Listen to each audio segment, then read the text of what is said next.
Evening. Hello.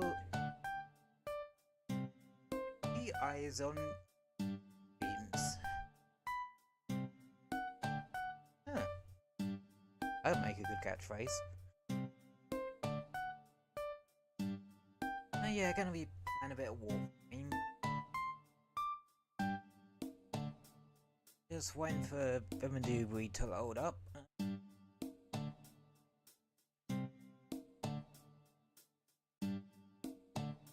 Oh. Yeah, cooking. Well, not physically cooking, I don't do hand chemistry.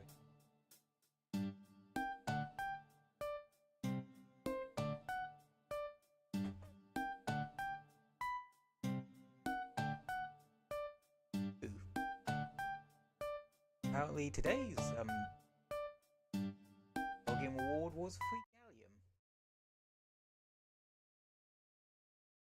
Messages make me ill. The ironic thing is, I don't really use gallium all that much.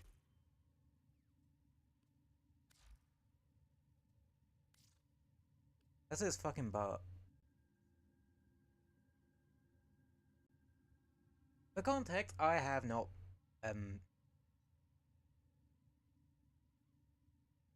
I don't think I've really played this game since before Christmas.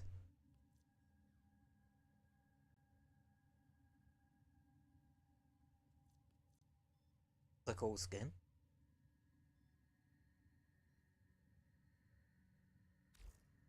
Yeah. Oh, I forgot to turn off thing chat.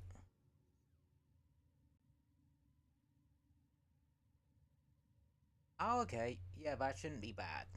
Too bad. I know, like, I did grind a bit of hex standing off stream.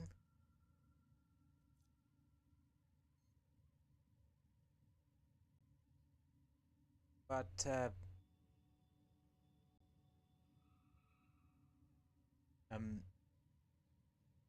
yeah. Figured I might as well get the rest of it. What buffs is there?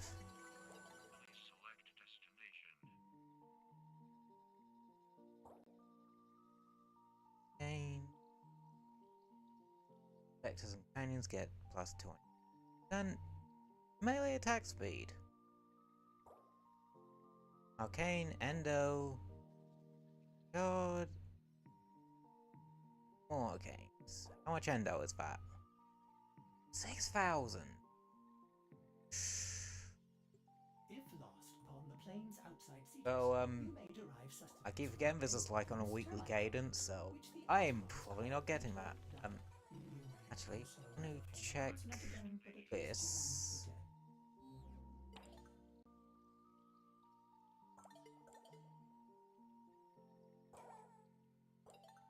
Social status, all of them. Like I said, I don't particularly care about the thing.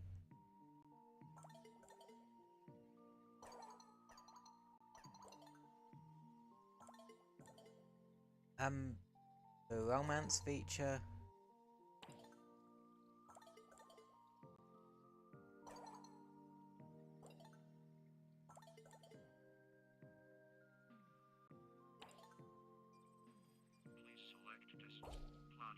Alrighty.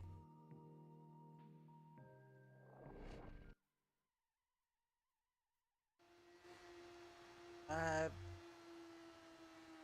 heard a thing somewhere that there's sort of how, like, can only get the like status with each hex member once you get to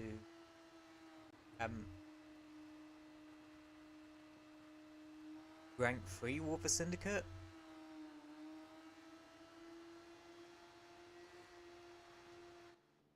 So I wonder if I'll pop once I do that. Anywho.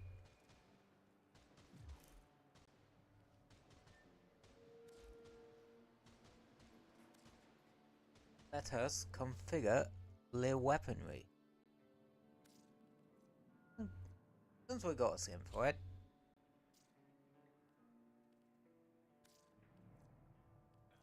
Oh yeah, we got that one too.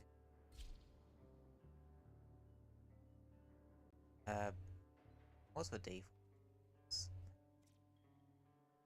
Oh, it just changes it to the exact same colours that my Wukong Prime has.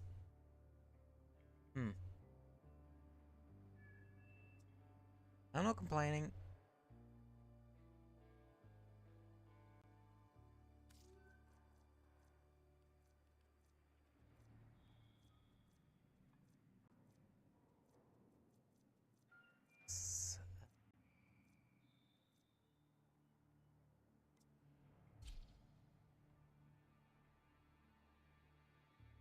And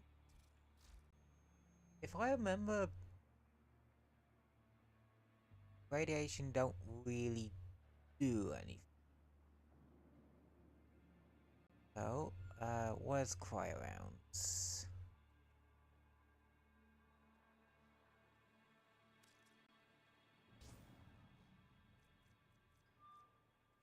Blast and electricity.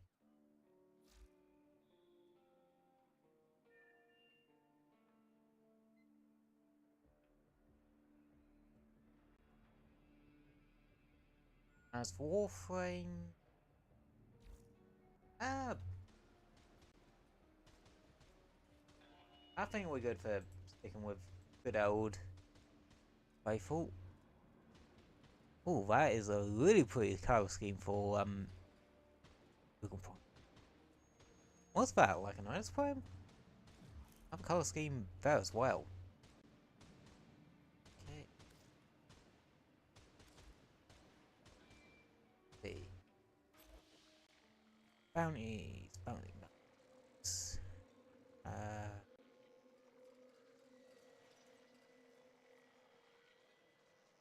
Station items, loading enemies, and let's join.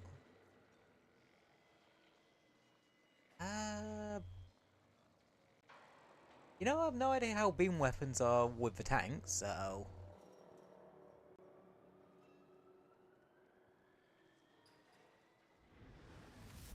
let us. Oop.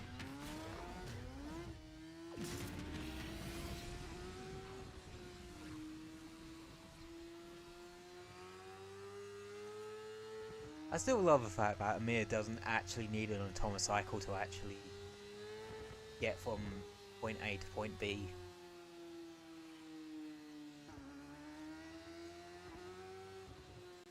Huh. Just one of those cool little things.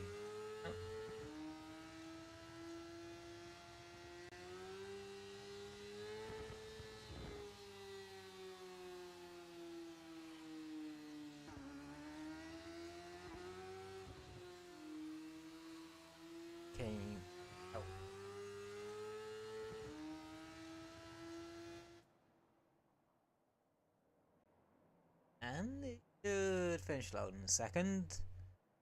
That's the only disadvantage of playing this on Switch. Like, it does take a hot second to load into missions sometimes. Soulful squad deploying. Watch the skies. Intercept and capture a Thermian RPG. Ooh, shit. This feels very different in this particular season.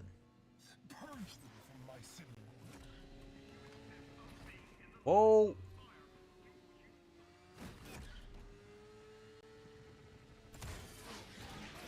I should probably stop trying to fit the atomocycle in spaces that I probably shouldn't be trying to fit the atomocycle in.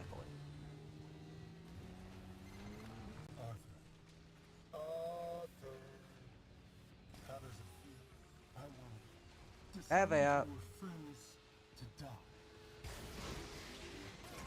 I'd ask you the same, but I don't believe there's anyone who'd rightly call you. Bit like this is why I don't trust myself to drive. More ferrocite. You know what to do. Call in another squad of Stormfall and get your greedy mitts on their RPGs. Okay, poison, get the roll on.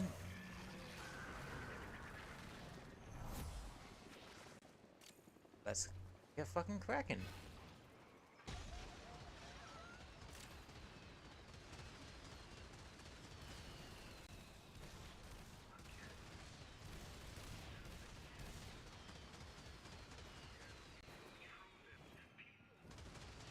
Where is enemy?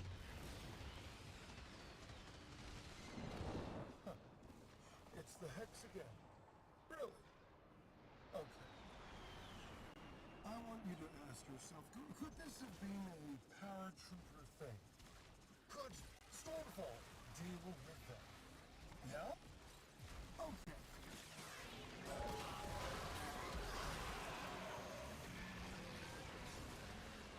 I can't believe just how much brighter this map is. Like, what, in the spring season.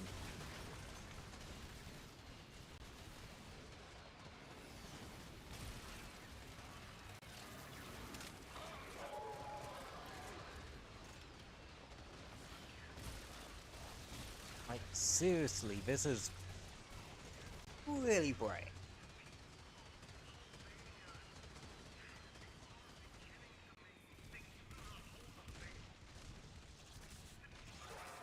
Oh, probably looks bright on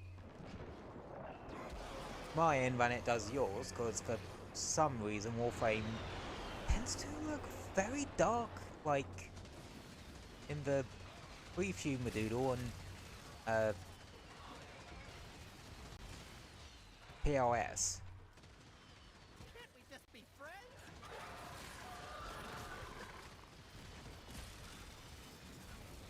I love how we're using like freaking rocket launchers to destroy the barricade, where we totally don't have weapons that could probably do the same thing. Go rogueless.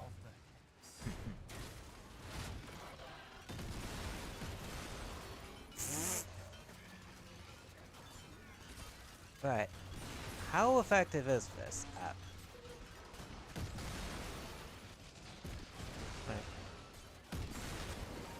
Don't look now, but you've got a Stormfall squad coming your way. Okay, I don't even need to bloody do anything. Rockets will do to that thing's armor. Other than just exist. As a disaster. I see the opportunity to remake the city. Mine. Probably don't want to be standing in front of a tank barrel. Of the laziness, blasphemy, mental rock. I've got a bad feeling.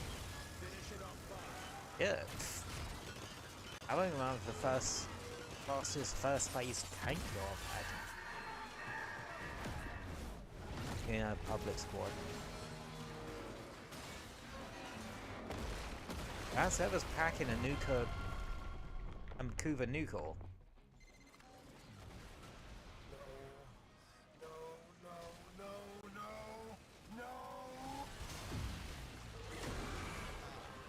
Victor. What have you been downloading? Wait, let's see what happens if I throw the conquer. Oh, right. Crop regeneration. You'll need to find a way to make the damage stick.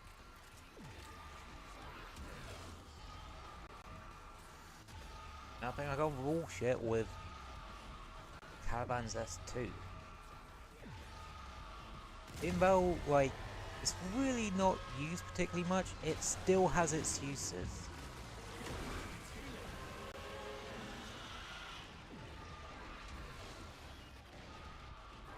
Essentially just like a mini rhino stomp, if I'm honest. Obviously not as good, but hey ho.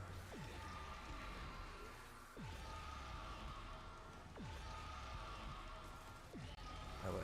Are you gonna do your weak points or stop the fucking healing phase that's gone on for 20 years? Oh, you know, the squad mates can just nuke the Now it's dead. bollockry out of it, but no idea what he's up against. Head home, rest up. We've got more to do tomorrow. hey ho.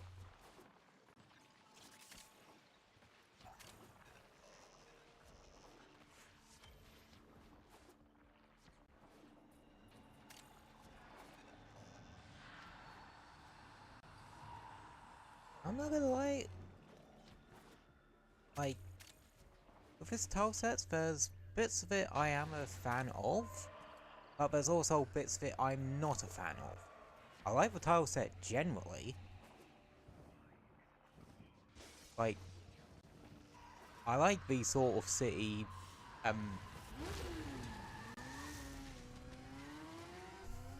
what's this, areas in video games. Hell, in Destiny 2, one of my favourite Crucible maps is Midtown. For the exact same reason. It's also my favourite Onslaught map, because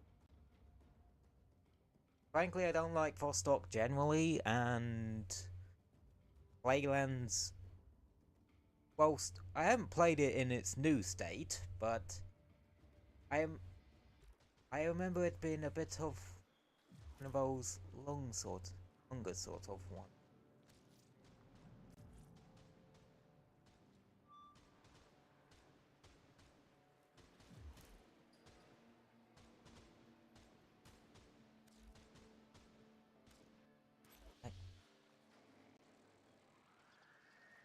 Okay, so and 5,000, 4,000. Yeah, if I do these two, I can actually cap that off quite nicely. Then get the level up on the circuit, because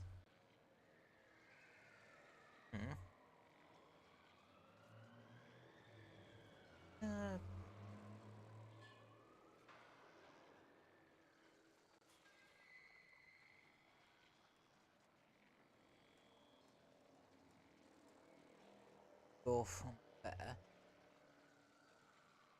Probably, like, not really fussed to taking it up to the cap. I just want to get to level 3 so I can, get Syndicate to rank 3 so I can maybe have access to actual prologue Madoodle next quest. Because there's sort of a true ending to it.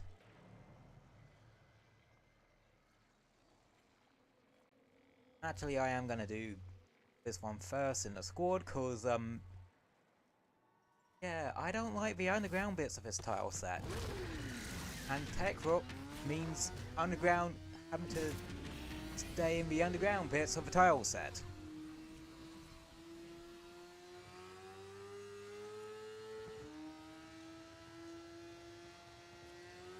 And any of you are asking, like, which of the Hex members I probably like the most? Allie. Like, not for any real reason other than the fact that she's a pro-frame for Mag.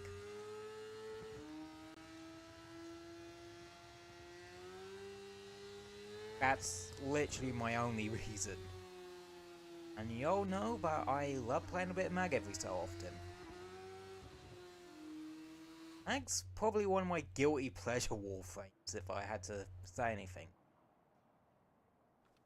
Wukong, and I guess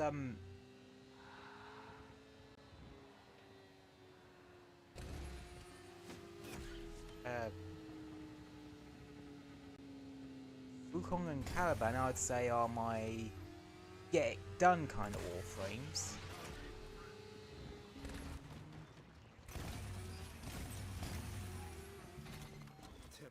Proper pissed off.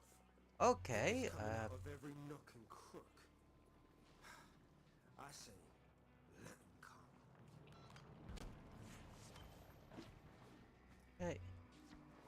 Yeah, these bits I don't like. Oh. Halfway there. On the job. What are you guys like thoughts and feelings on like cave and subterranean bits of maps and levels? I personally don't like them too much.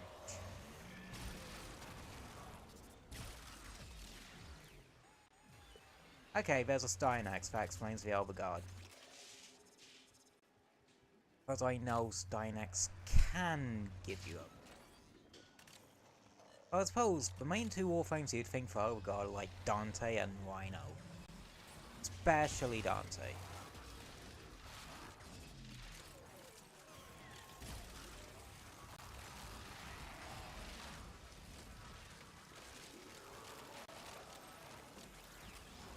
I'm just holding down the trigger and hoping that hits something. Job's a good one. Nice one. 10 points. Well.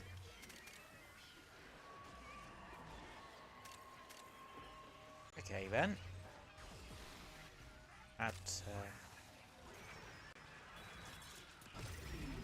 That was easy.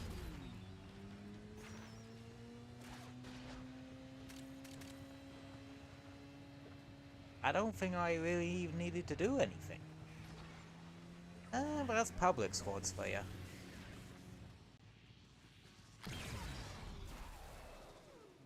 Like, that is public squads for you. Like, they will just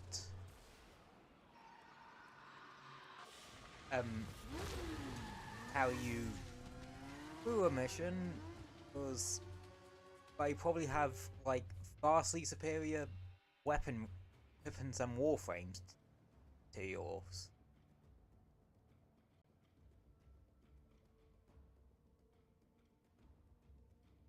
But what one's Arcane Impudus?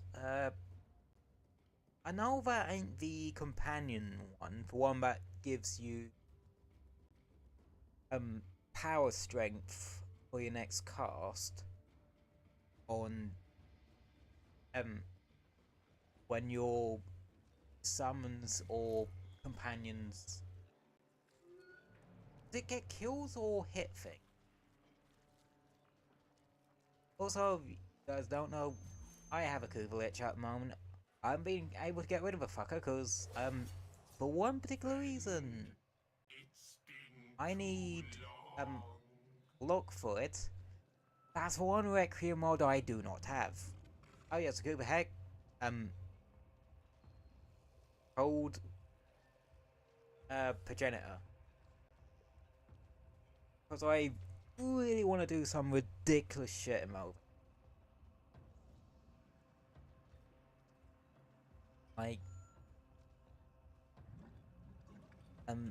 one, I need more shotguns.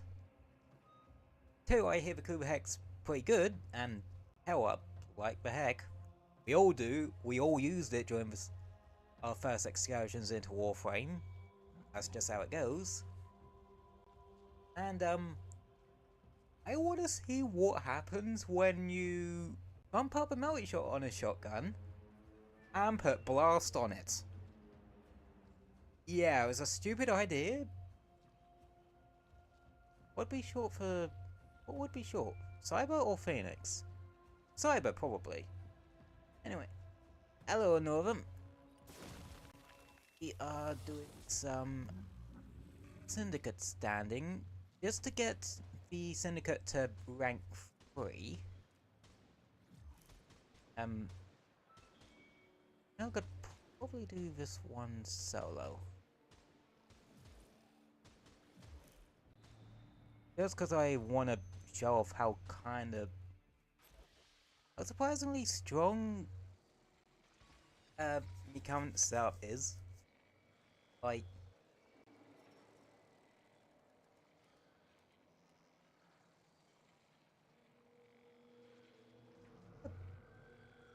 I suppose if I wanted to test the shotgun blast theory, I could just grab my Wukong and just use Redeemer Prime. But, well, since it's a melee, it don't use multi-shot mods. Because it's a sword, that's also a shotgun.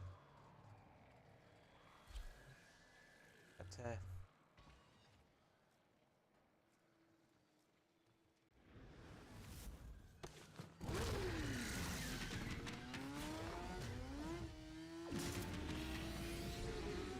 let's see.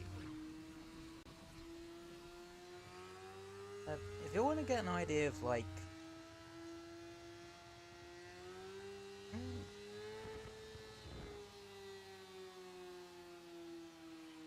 Actually, I want to talk about levels, enemy levels of that, cause for a second, let me cybersplain things. I'm going up with all sorts of new shit today. Go me. But yeah. So outside of like external modifiers like still path, sortie stuff, yada yada. How's about we return the favor? Eee. I'm talking Oh no, wait. total wipe. There we go.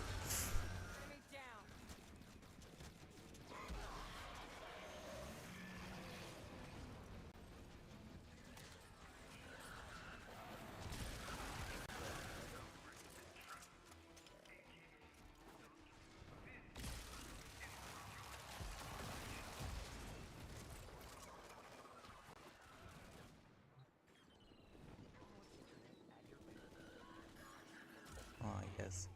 Well, I use you bastards. Now the boy's gone.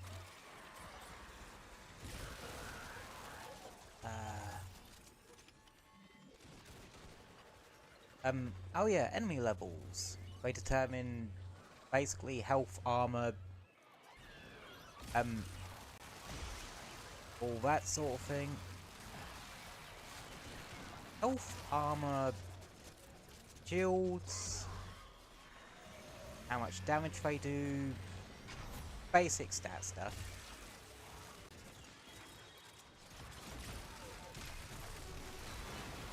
The idea was doing Scourge one is to stay out of a tech rock area. Stashes. Use the furball charges to melt the locks and get inside. But I gotta tell you, they will not be happy about it if you do.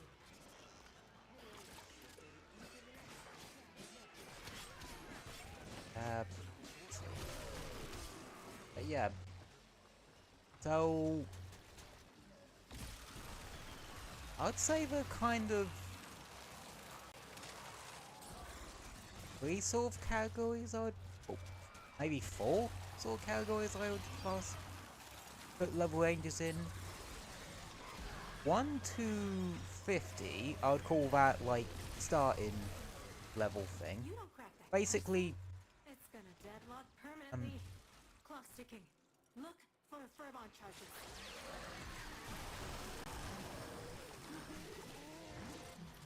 oh, that was easy.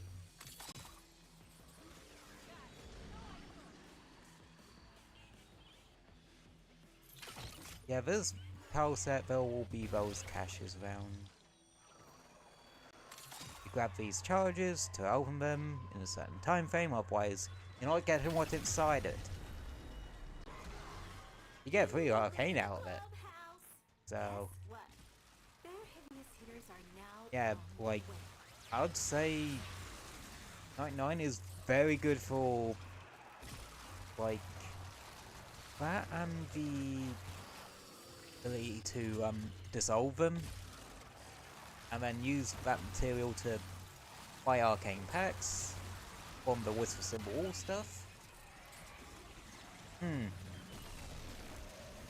Really way to get some extra arcanes if you need some.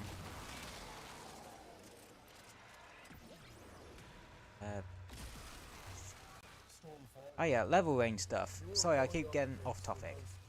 So, 0 to 50 is like your starting stuff. Think your basic star chart enemies. Stuff you're going to be dealing with You're halfway. More up ahead. in the beginning of Like it's things. gonna be the big guns. 50 to about 90, 100? I would call that like your sortie level stuff. Basically the sort of level range you'd see in all the 3 parts of the sortie. And also really cool litches too, once you get into that. Hence the fact that I keep highlighting the fact that I really need to deal with mine so I can get my Kuba heck.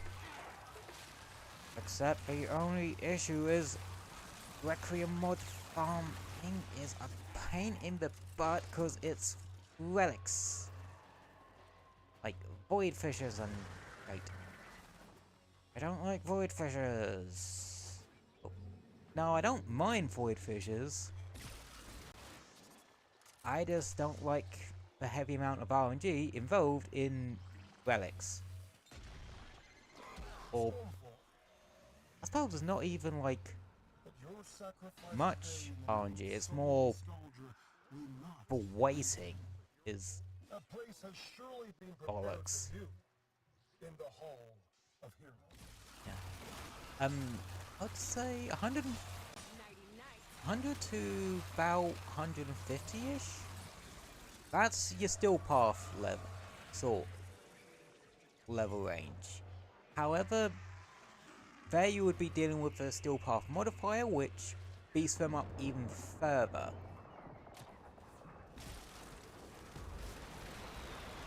So, out. So, yeah.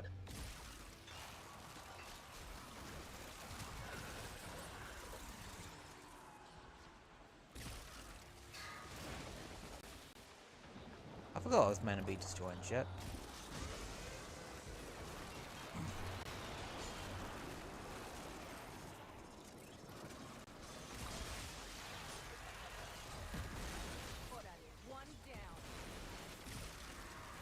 God, I really wish I had some more drop boosters so I can potentially get the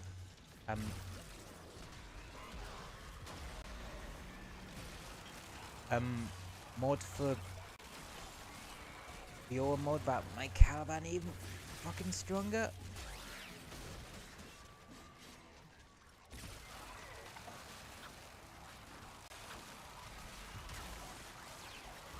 I also want to get like some of the sort of arcane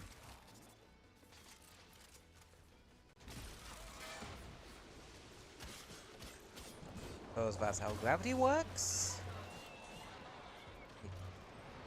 Okay.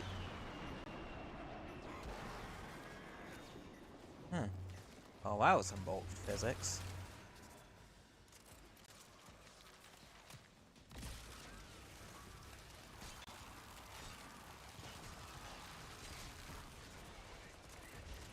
You know, people would say put Sinister Reach on this thing, but yeah, no offense, the bloody reach you get off of it is kind of enough.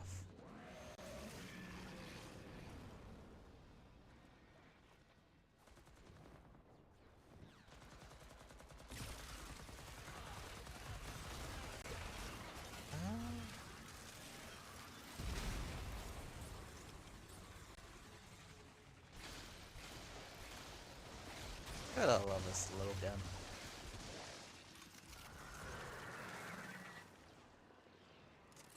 Anywho.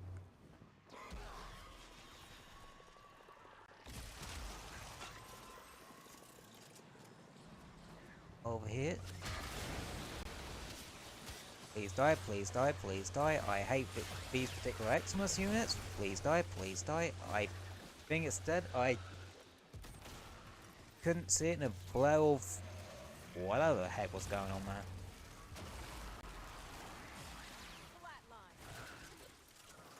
Hey.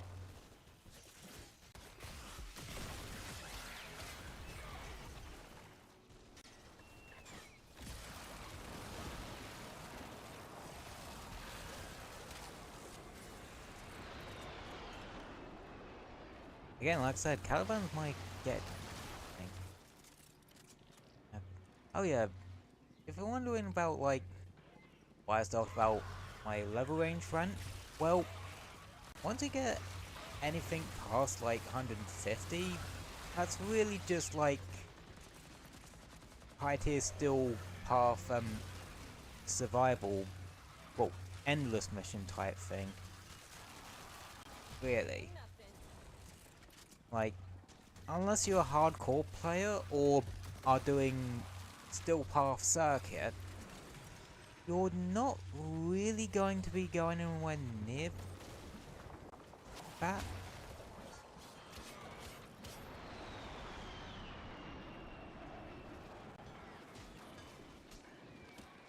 And this is such a pretty tile set. Like, oh damn, I know DE cooked with this update, but I didn't think they cooked this damn hard. Also, I was trying to unzip my jacket with, while still having the control in my hands. Not the smart idea. Ow.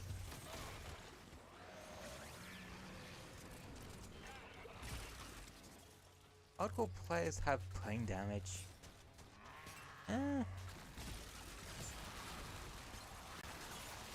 Depends what fandom it's part of.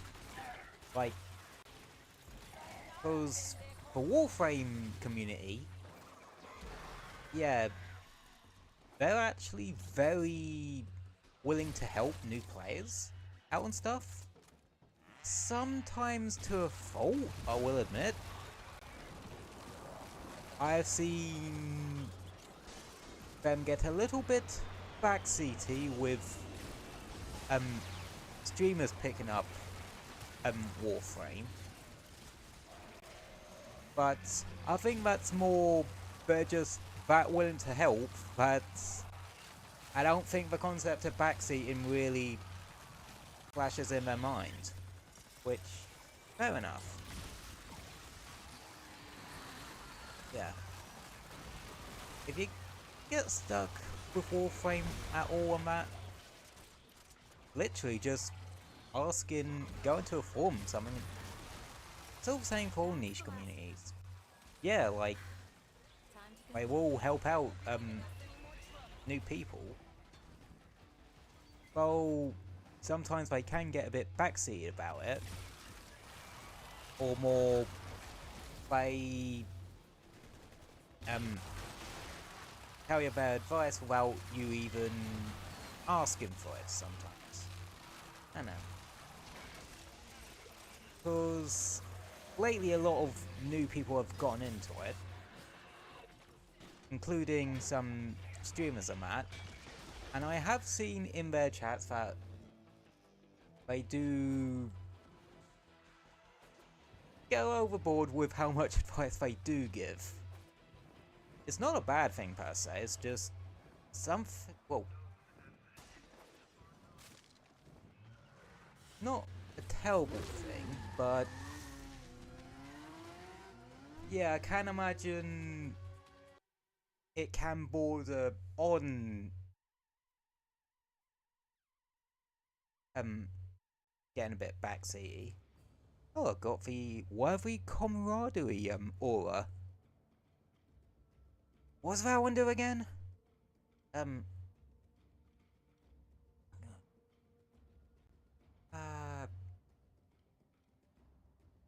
legit, what does that one do?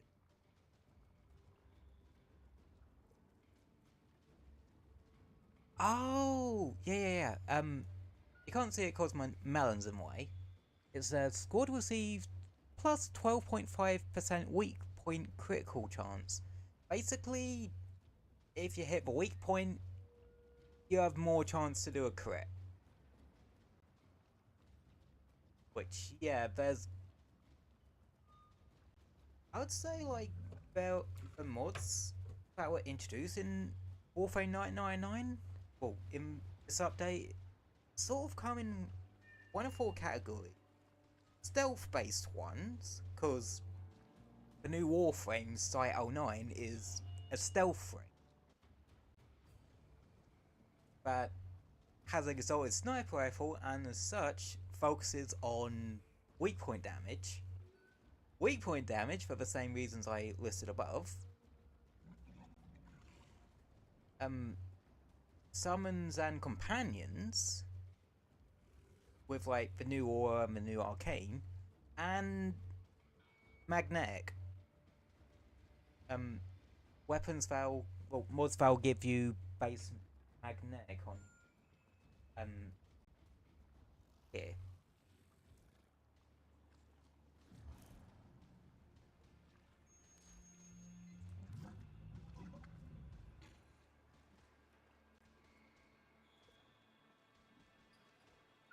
Okay then. Free shit, I guess. Free shit's free shit.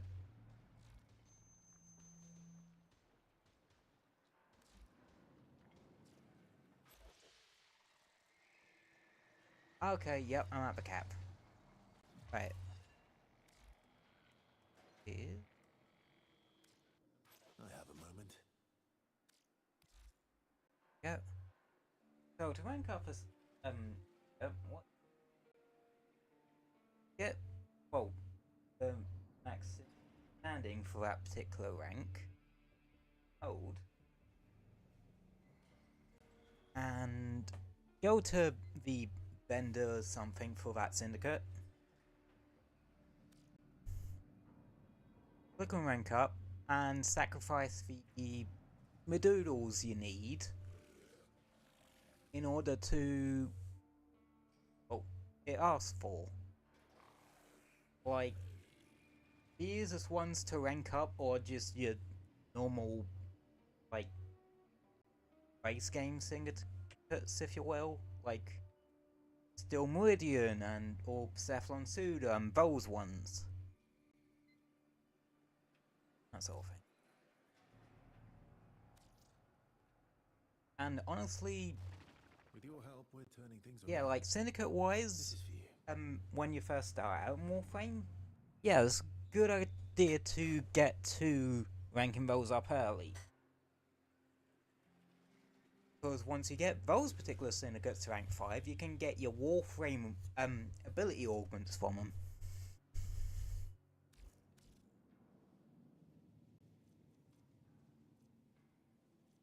Ah, yeah, this is for someone. Yeah, cause I want to get to rank 5, cause Summoners gain 20% movement speed. That's great for Caliban, cause that means his melee boys go a bit quicker. And it's one of those things that sort of makes perfect sense to have, like, the thing that's running around having to punch stuff be able to run about a bit faster.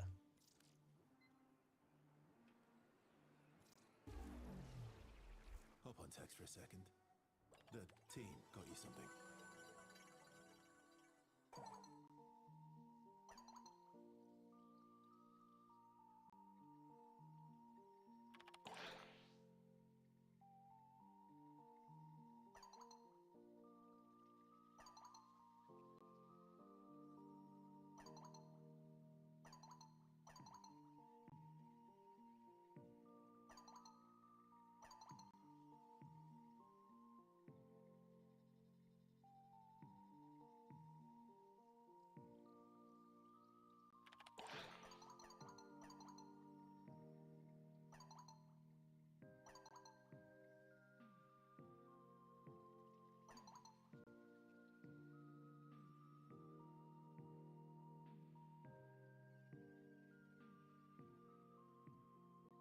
Hmm.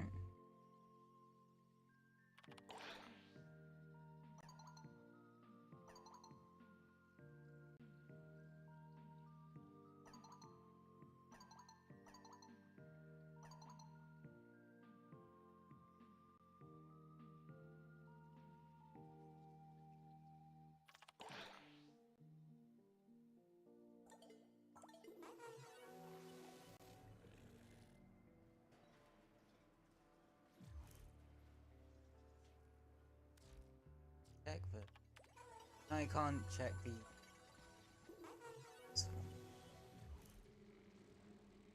Okay. Can you... Actually, I don't go to a back room for that sort of thing. I like my nice cozy orbiter, so...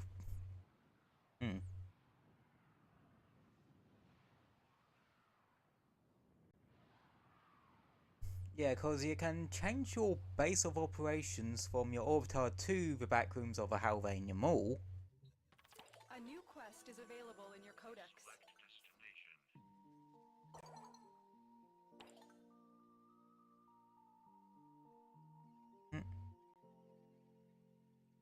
Yeah, now I just need to get this up to what's it?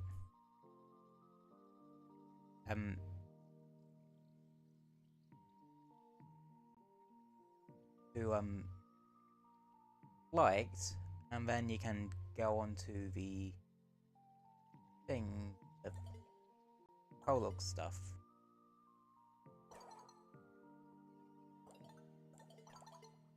Am I with any now, or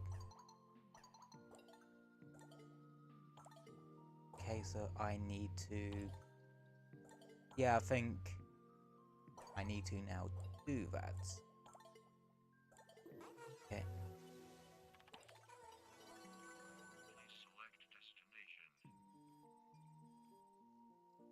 Oh yeah, there are still path versions of the doodles if you want.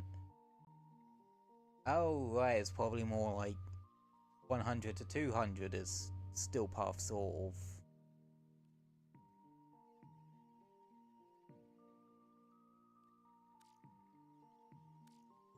Operator, Ordis is picking up a distress signal. Wait, Level. no. It's just the corpus peddling their wares again.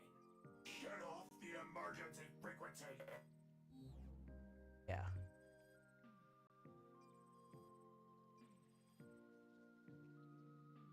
Okay. One change I really like that they made is the suggested damage. Oh, and basically how they changed damage like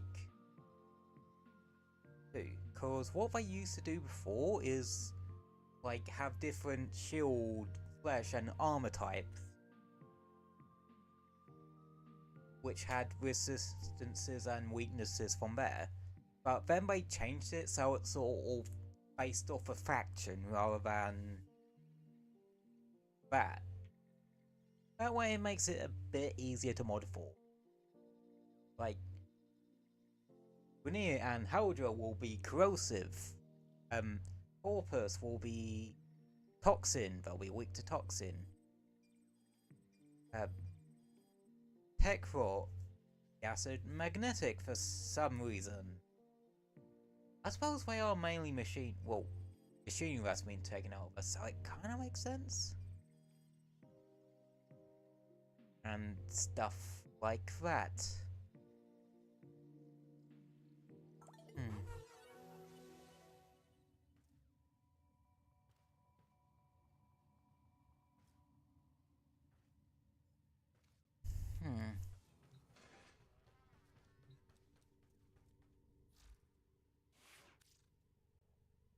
I'm kinda determined to try and get this war mod, so I might bring my Chasukubo. Or retrieve. Or as we like to call it, Chesacrate. Because it's basically Necros' Desecrate on a Kubro.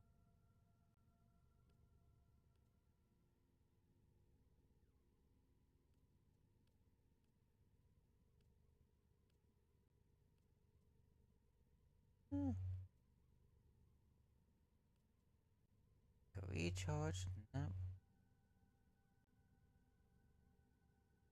That's always a good one to plop on. Synth Deconstruct. Enemies injured by the companions have 25% chance to drop a health orb when killed. Does that actually work with duplex bonds?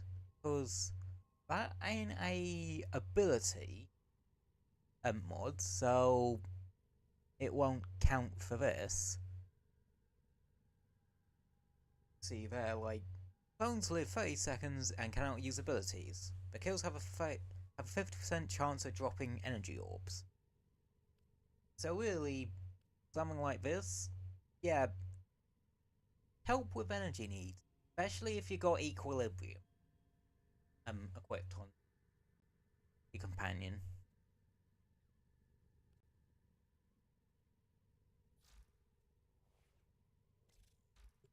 Ready to kick Bottom.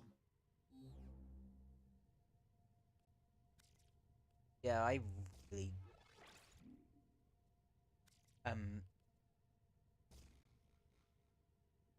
companion mods. Can never remember where the hell to get them from. I play Warframe, I trust you know what I'm doing.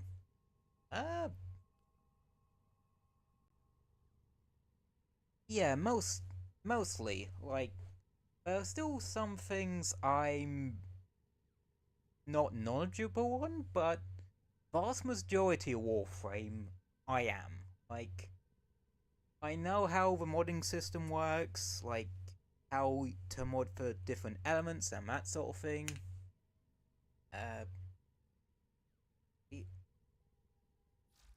Let me get an example up.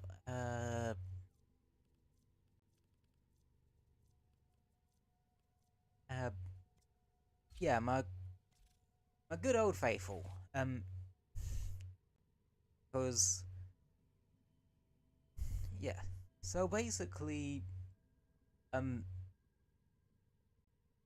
a weapon will have a weapon warframe, and most things will have a rank to it. As you play a mission with those particular weapons, warframes, etc., they'll gain affinity, which is basically XP.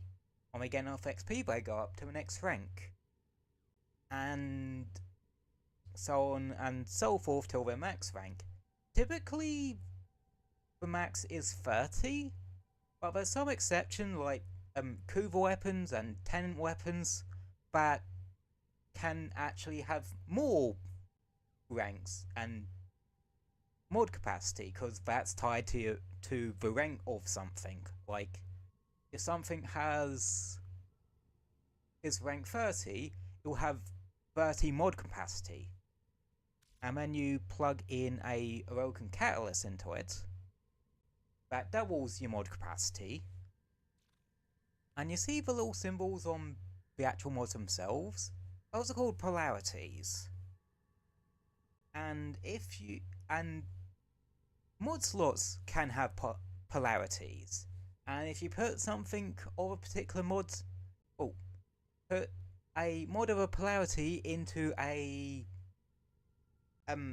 mod slot of the same polarity, it halves the mod cost. Conversely, if you put one in a mod slot that's not the same one, it'll increase the mod points it is. And if I just remove all the mods off this for a second, I can explain how you would go about modding your weapon, right? Now, this is the weapon at its base thing. Go out of it and back into it. This is the weapon at its base thing. Don't worry about valence fusion, that's like a Kuva and Tenant weapon thing. That just means it has an extra bit of extra damage of a particular type on top of their base damage. And elements. Right. Firstly you got your damage, which is this bit. This bit is, when it's separated out like this, the values here are just to do with status chance, like what status effect you can inflict on enemies and what chance it has, yada yada. But this is your total, this is the damage you would be dealing. It'd be that much on like a hit. Radial attack just means that's your AoE, essentially, your area effect. Fall off is, damage fall off. It's basically how much damage falls off from the center of the explosion. Like, in this instance, 70%, so it means that's best. Damage varies depending on the distance of target. Damage is higher if it's closer than the first distance, and minimal beyond the second distance. And that sort of goes from there. Basically, closer something is to hitting it, more damage. And that's weapon type to weapon type. Like, secondaries with AoEs will generally not have that much fall off. Like, I think me Spore Shot, my kit gun, has like 30% fall off. So it don't really fall off too much, but it has quite a small radius. Anywho, now, these stats. Fire rate, self-explanatory, how quickly it fires. Magazine, how many ammo you get in a thing. Oh, I didn't know you could also hover over it to see the ammo max and ammo from pickup. Yeah, that's a good thing about Warframe, like, you hover over any of these stats, it'll explain it to you. So if you're unsure on something, once you get in there, just hover over it in the mod screen, and yeah, it'll tell you. Accuracy. How accurate your shot is. Trigger. Basically, how weapons operate when triggers pressed. Semi-where trigger weapons fire one shot per press of the trigger. And other rifles, like the assault rifle types. First one you'll probably come across is like the Bratton family of weapons. Are fully automatic, so they're basically your assault rifles, pulse rifles, and scout rifles, and that sort of thing. If to make the obvious Destiny reference, punch through. It's basically how much material a projectile can go through before it stops. Like 1.2 means that it can go through 1.2 meters of punch-throughable material. Mainly enemies. Now, then we get onto these stats. Crit chance, crit multiplayer status chance. This will determine how you'll go about modding it. I'll get into that a bit later, but crit chance is your critical chance. Your multiplier is how much more damage that crit will do compared to a non-crit. Gather damage is doubled for big critical hits, orange, and tripled for super critical hits, red. That's to do with a status chance, like not crit chance. If crit chance goes over to 100, it'll guarantee a yellow crit, but then has, like, let's say it goes to 115% crit chance. It has 100% chance of doing a yellow crit, and 15% chance of doing an orange crit.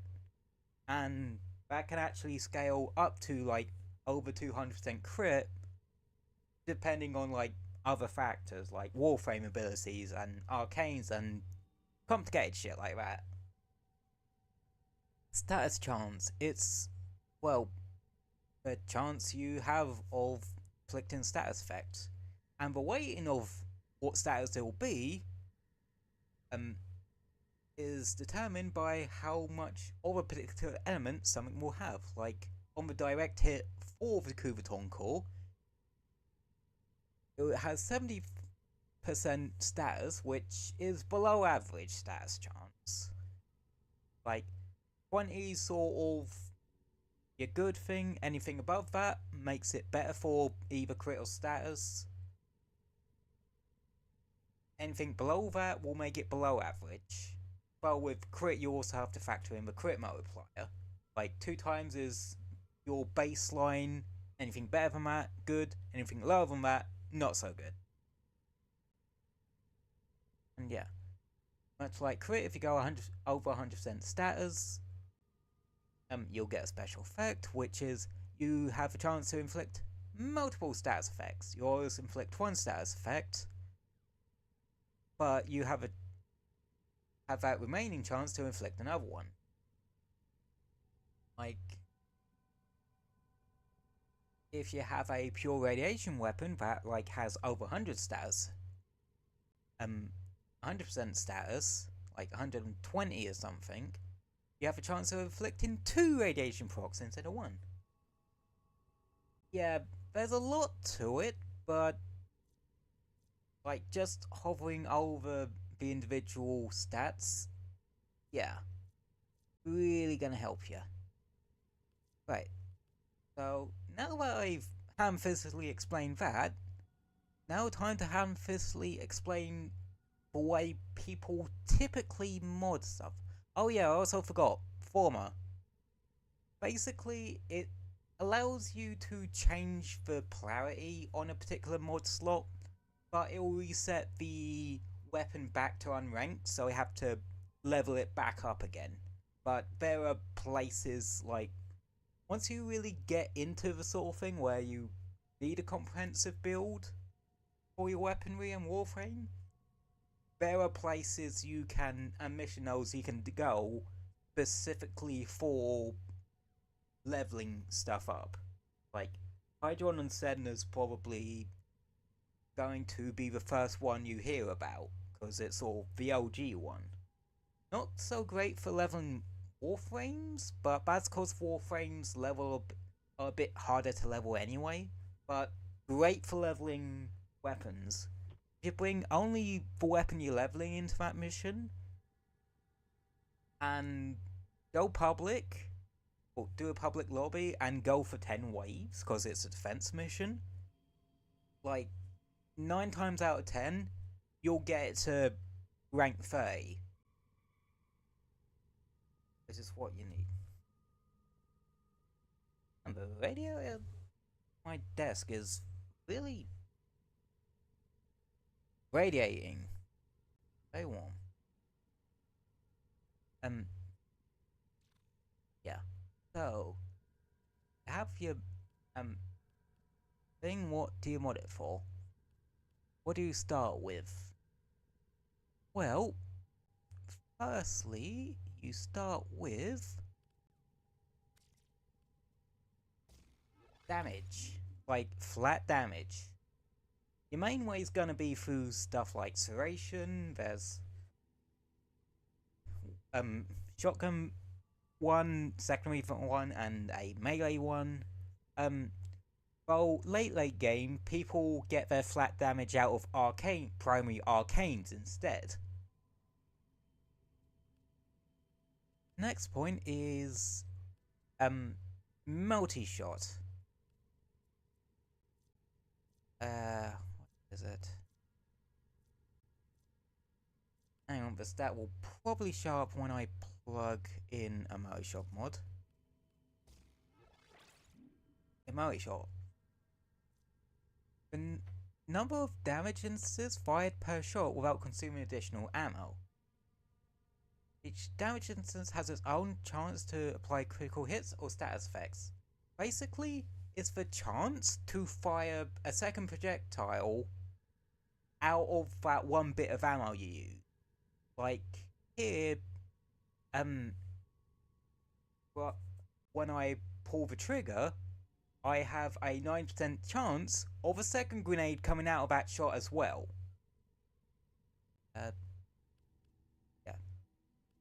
Split chamber is going to be your basic one for it. Galvanized chamber is basically an endgame version of it.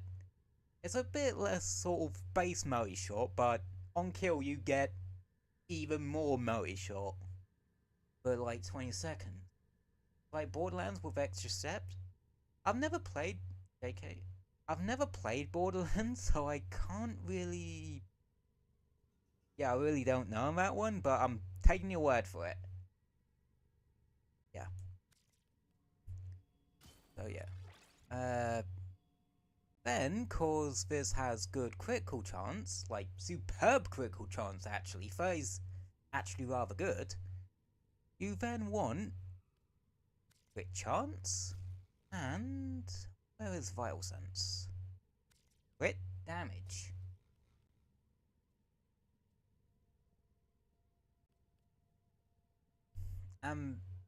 Depending on if it's like a pure crit weapon, here you'll just mod for elements of particular factions weak to, and then maybe something else to help things along. But this 17% ain't terrible stat chance, but ain't great. So I'm going to plop in some of these 60-60 mods, as we call them. 60% of a particular one of the basic 4 elements, and plus 60 status chance. Hang on, it disconnected for a second. Okay, it says we've reconnected, so I think we should be good now? I think. But yeah, with 3 60-60 mods, because I still don't have the gold one from the set, despite how many years I've been playing this game.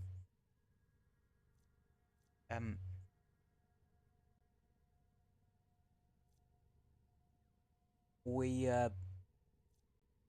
bump it from measly 17% to half decent 47%, meaning pretty much every other hit we're inflicting a status effect. Right. And then you got like excellent slots. Only certain mods can go in here. And they're kind of, if anything, like your, well, like for one thing you need a weapon excellence adapter to even access this mod. They also usually come with a polarity in them. And you put sort of utility mods in here, since AoE weapons have a bit of an ammo problem. Despite this, the Kubaton Core having a 30 reserve, I like to plop in vigilante rounds. I'm also going to have to explain set mods now. So introduced with Plains of Eidolon, the first open world thing, we have set mods. They kind of do what you expect them to do. Like, they have their basic effects, which, like here's convert secondary animal pickups to 30% of ammo pickup.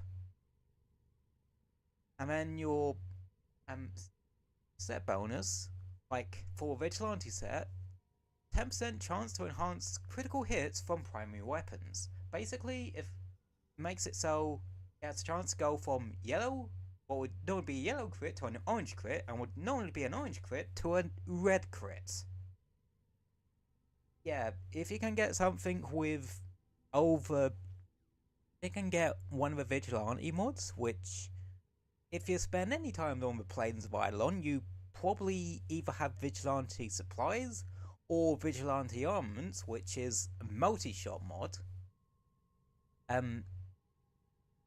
And plop it on something that can quite comfortably reach over 100% crit, like let's say the Dread, for example, the bow you can grab off of from killing Stalker whenever he shows up, which, yeah, you can definitely hit red crit territory potentially.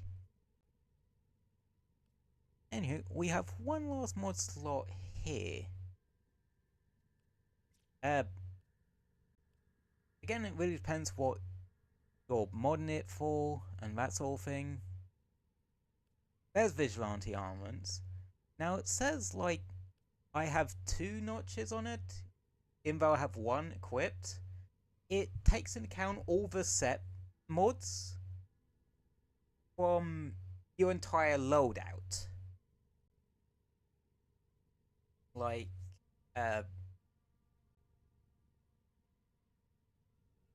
let's say I'm using it on let's say I put vigilante armaments onto, if I equipped a sentinel and put vigilante armaments on its weapon, that'll count.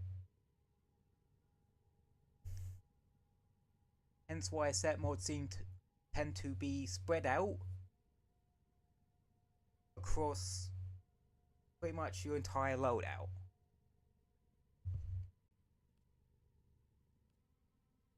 So, people typically plug in 2 to 3 elemental mods. Like they might go for corrosive and heat, or toxin and magnetic for corpus, or stuff like that. A common one is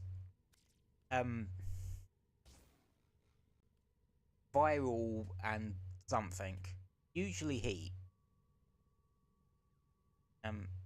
You also got Bane mods people like to plop in. These are sort of flat 30% or more if you got the Prime version.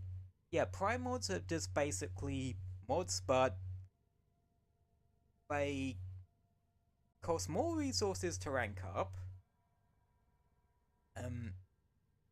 That's the little blue fizz at the bottom of each mod.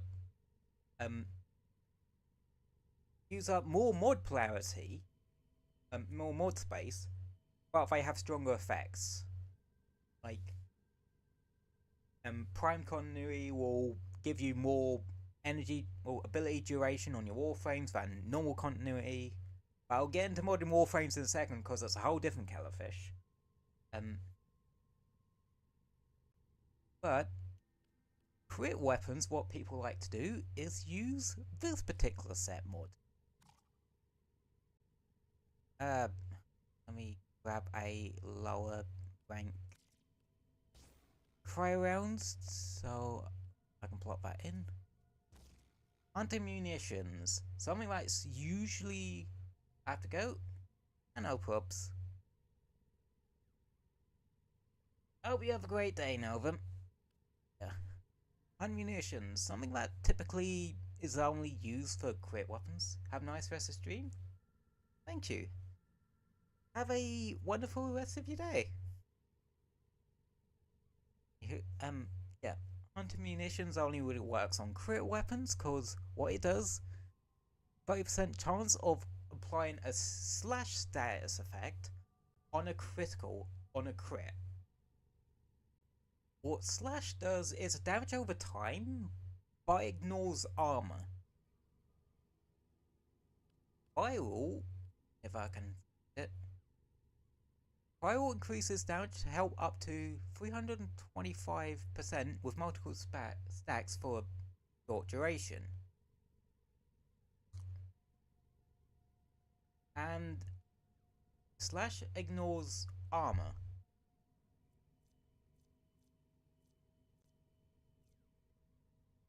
Slash temporarily ignores the target's armor, causes them to bleed over time for extra damage.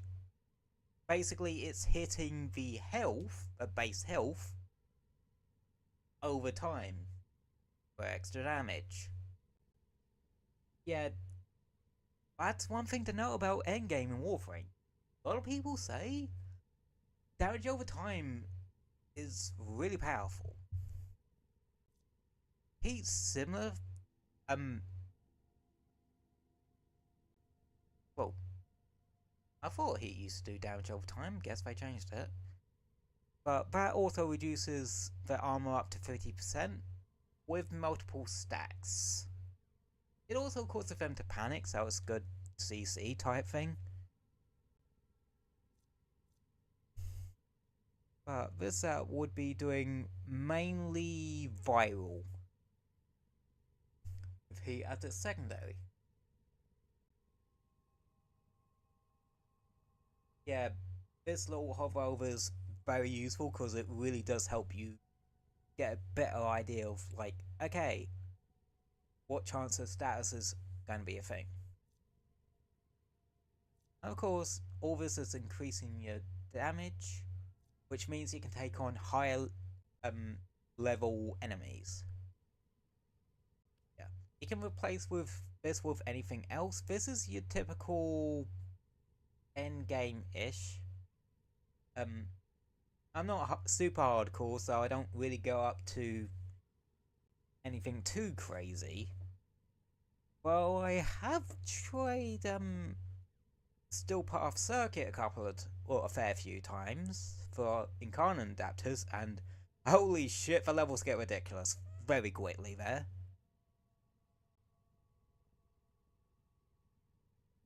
Like, I don't know, 8th or so round about, like, hit like level 300 enemies. But yeah, that's how you... Oh, this is more hybrid setup, but that's cause I don't typically use like your crit weapons, so I don't just go with, hey, what does most damage, or viral, or priming with viral. Priming means that you inflict them with a certain element, well, a certain status effect, to make it easier to kill them.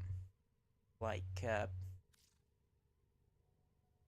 one of the things you'll see people do is priming with viral.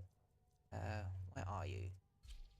Hands of Roll Profilers are fantastic for this, because they can quite easily spread viral to entire room of enemy. You also might want to stick CC on companion, like cold or electricity. Cold slow them down and eventually freeze them. Electricity to electrocute them. Heat is also CC, as it makes them flare. Enemies freak the F out because they're literally on fire. And so on and so forth. Anywho, Warframes. This gets even more complicated.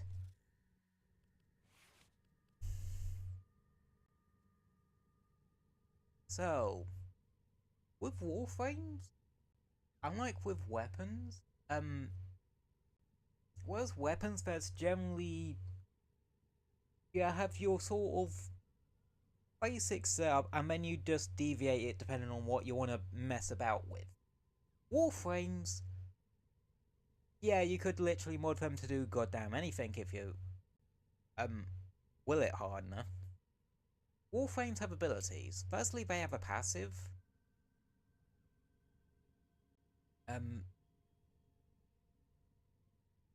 That, well, happens in the background. This can be something as simple as your bullet jump brings in nearby pickups and resources to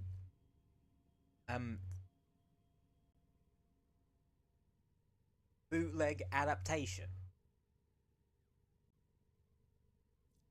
for 50% damage reduction for you and any of your mates that are close to you.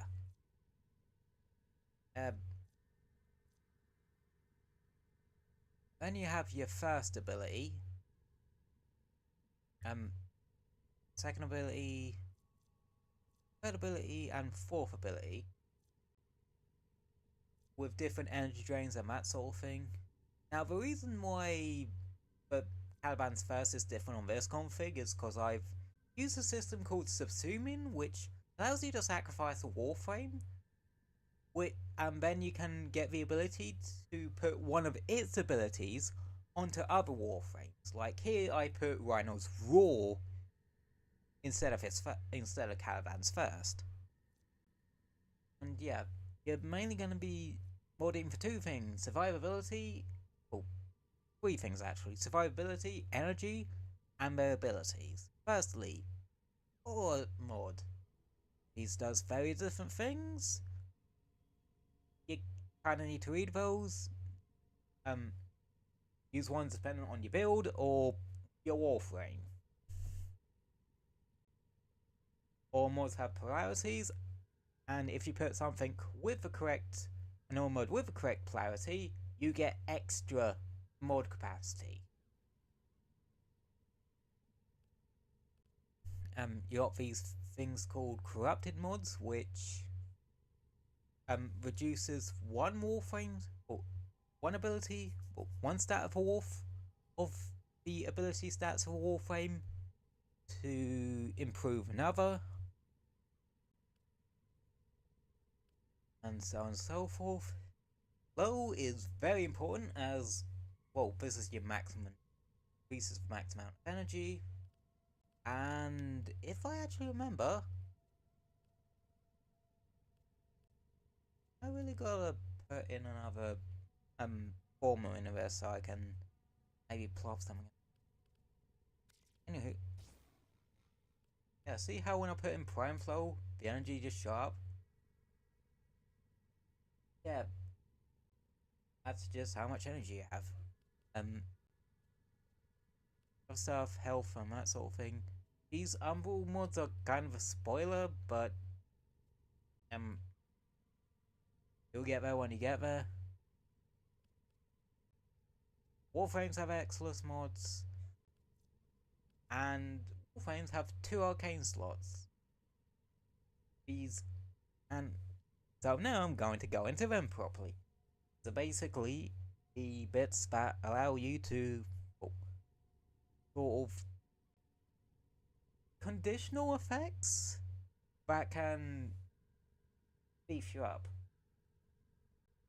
Like Arcane Avenger,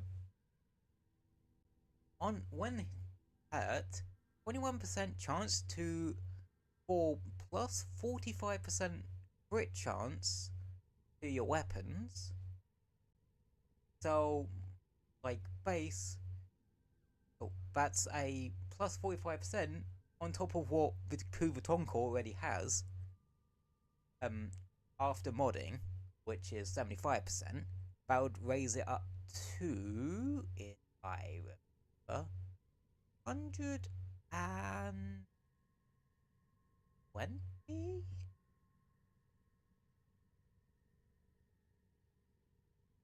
Yeah, 120.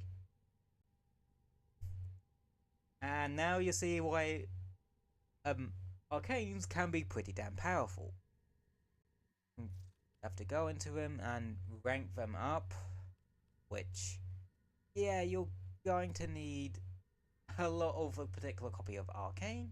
I don't see it by my noggin, but it says insufficient for rank 5, insufficient arcanes. 2 out of 21. Yeah.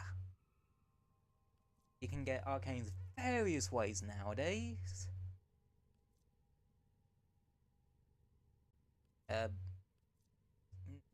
Wondering why I do randomly just have 2 arcanes that are rank 5.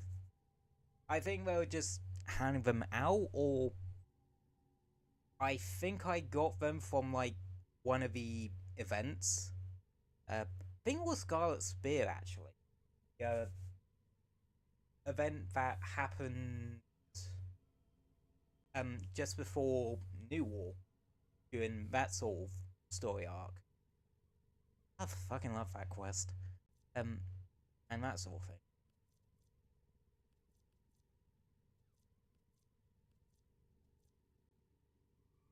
Yeah. Melee weapons, in terms of modding, very similar to weapon. Oh, melee weapon. Oh, no, thing weapons, except you have a combo counter mechanic to deal with, so you can spec into that, like, and mods that spec into that, like Gladiator Rush, or the Gladiator set, stuff that includes how long you can keep that combo up, or it decays when you don't hit anything. I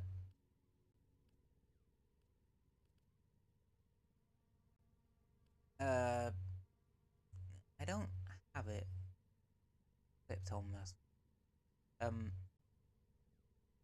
Some that affect initial combo, some that affect heavy attacks, because melee weapons have light attacks and heavy attacks. Basically, kind of hack and slash you with. Attack speed. This is actually one of the new magnetic mods from Warframe 999. Reach mod that extends the reach of your melee mods that increase your crit or status chance based off of your combo counter. These are actually quite useful. Condition overload is pretty powerful. It's been in the game for ages. It basically increases melee damage against the target for each status type affecting the target. So basically, if like it was afflicted by viral, it will take 8% extra melee damage from it because of this mod. Fire and heat, 160% damage, and you can see how it kind of scales. So yeah, to be honest, you could literally run that instead of like your flat damage mod, your pressure point, potentially.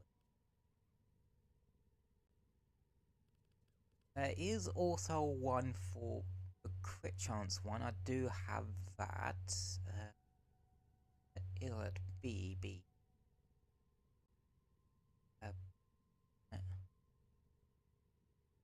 I will find it.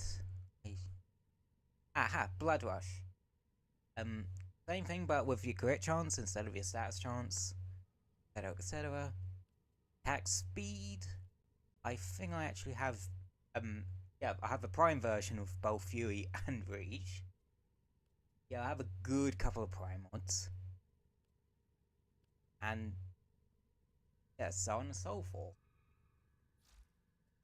Don't get me started like stuff like your vehicle stuff, because that's a whole nother kettle of fish. That basically works on the same system.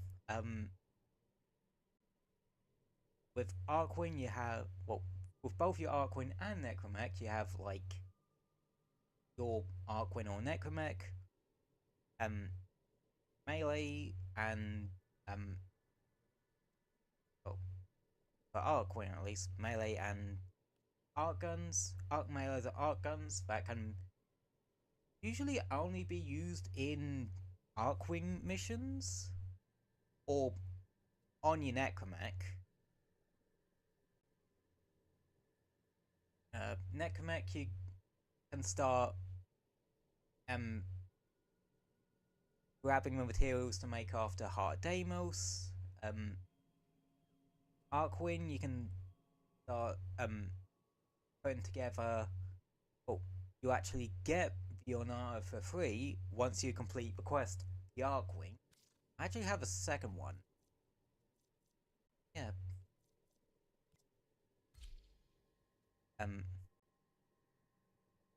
This like thingy. This one.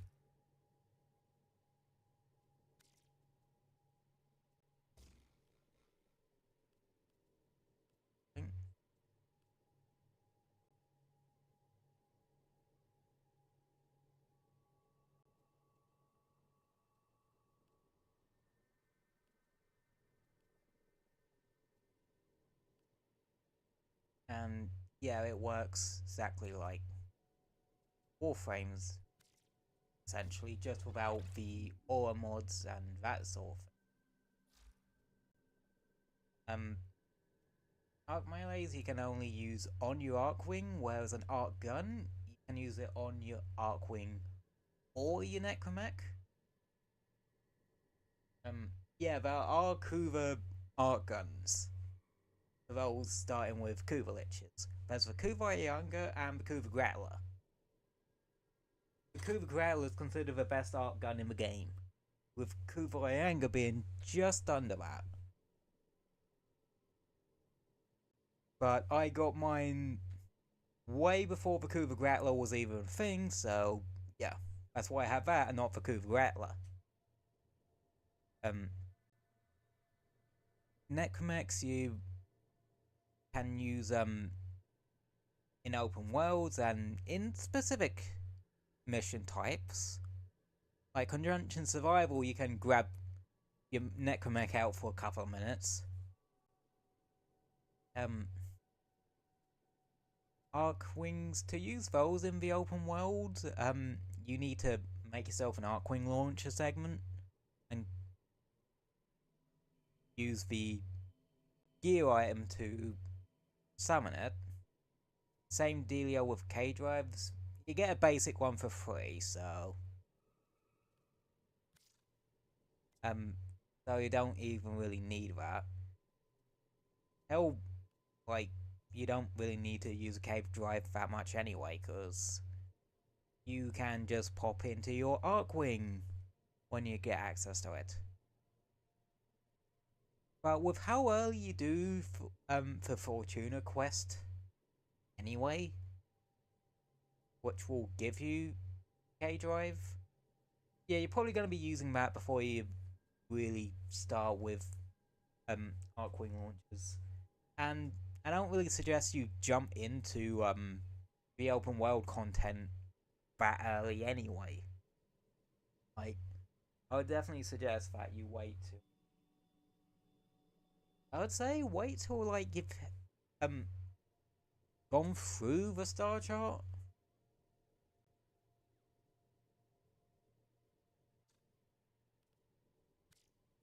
I'm at. Yeah. Companions will have their own weapons too. They don't work like Warframes, but I'll leave you to look up someone else's guide on that one, because I don't really know how to really do the doggos and robot stuff too much. Each one will have their own sort of unique mods. Like, Animal Companions will have like a unique mod or two. Well, 2 unique mods that they can use, and only them.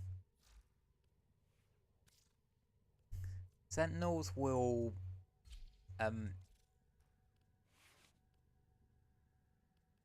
the same. Mowers and Sister Parvo's hounds, like, it's determined on what kind of mower they are. Like, this one's a power mower, so you would get the power mower precepts from it. But if you have the preset mods from other types of mowers, you can plot those in there too. And that sort of thing. I actually tend to quite like running my mower, because mowers use sentinel weapons, whereas Sister Parvo's hounds use their own ones. And yeah,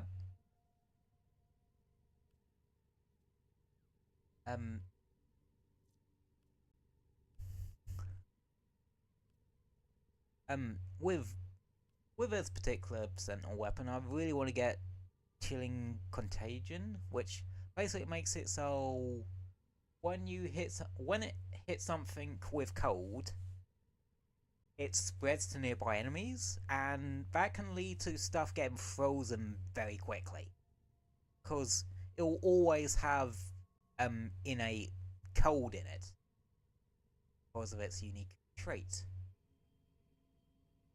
Yeah. Sentinel weapons use your normal weapon mods, depending on what it is. Like, this one uses rifle, deconstruct and deconstruct prime, which is exclusive to to Helios. We'll use melee weapon mods. Carrier's one will use shotgun mods. Carrier's weapon, the sweeper, will use shotgun mods, etc, etc. And like I said, like, with mowers and sentinels, you can switch your weapons around. Whereas Sister Parvo's hounds can only switch weapons with other Sister Parvo's hounds. But yeah, that's my kind of briefish, not so brief, this took like half an hour, overview on how this shit actually works.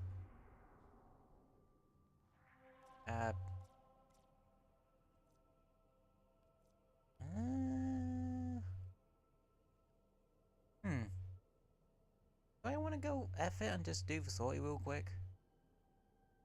I need to switch my gear around though.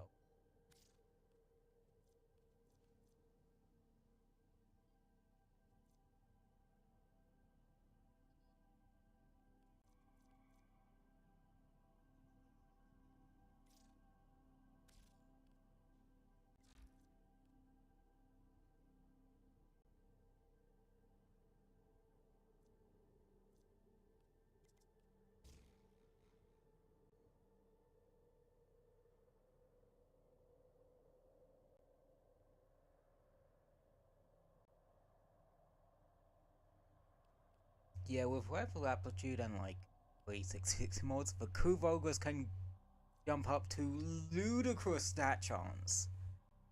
Like,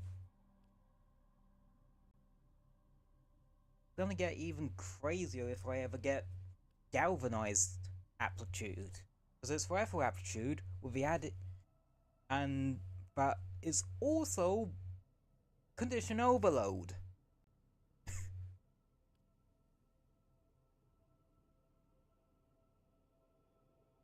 Do I have a... No, I do not have a spare primary weapon.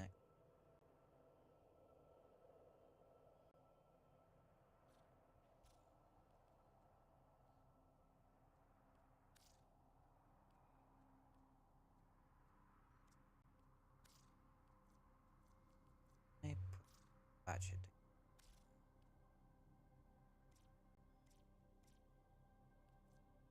Let's see if I can do... No one's doing the damn sortie, are they? Oh, never mind.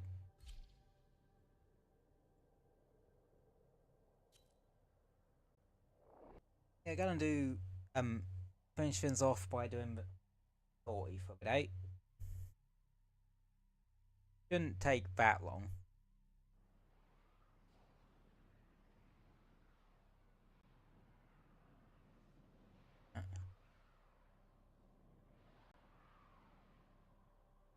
But yeah. Hope you enjoyed my randomly lengthy overview of and spontaneous overview of how modding in Warframe works. Sort of thing. Like I said, like... This is a mobile defense mission. You must deliver payloads and Oh defend yeah, I am locations using... while I break into the because network. it's a Ogre's Be variant. prepared for heavy resistance. I can't do this without you. Oh god, there's a vault here. Stay focused. There's a heavy unit approaching. Terminal spotted. Upload me and prepare to defend. I'm in, Tenno. This will take a moment. God, I love this thing. This Kuvogris isn't as powerful as it used to be, and has a shit animal economy nowadays, but God, I love this thing.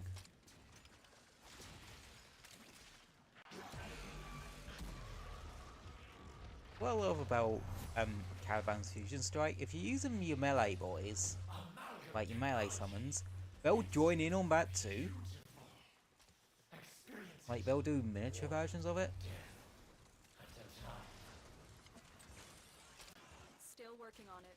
Continue to defend. Oh yeah, you wonder where the heat field's coming from? That's also from a mod. A Ogre's exclusive mod called Nightwatch Napalm. I can't remember where the hell I got it from, but because I got it like ages ago. But I used to exclusively use this weapon for quite a while. Terminal hacked. Yeah, it had better animal economy back then because I think that had 30 ammo. Oh, bare ammo. Location reached. Oh. Drop me in and defend our position. I'm in, Tenno. This will take a moment. Oh, what are you running with anyway? A Gauss, a Volt, and a Dante. Well, I could have guessed for Volt and Dante, like from the speed boost and the metric shite ton of Overguard.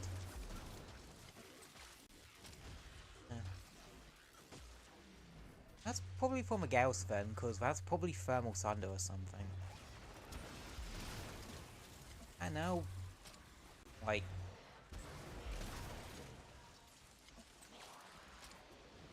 that's kind of a point where I sort of stopped really taking note of new Warframes too much, because there's just so many Warframes in this game now. Like, over 50. Yeah, we're getting to Smash Bros roster level of Warframes.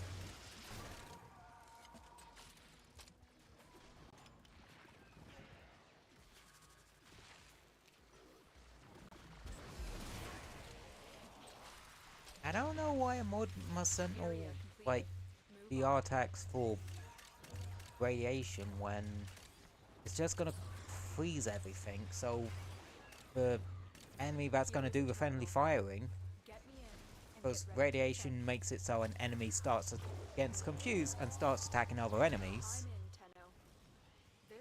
even ones in its own faction.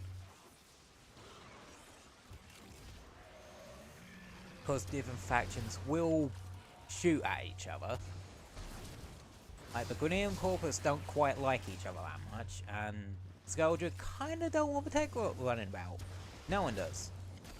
They're 999 infested. Literally. So, oh yeah.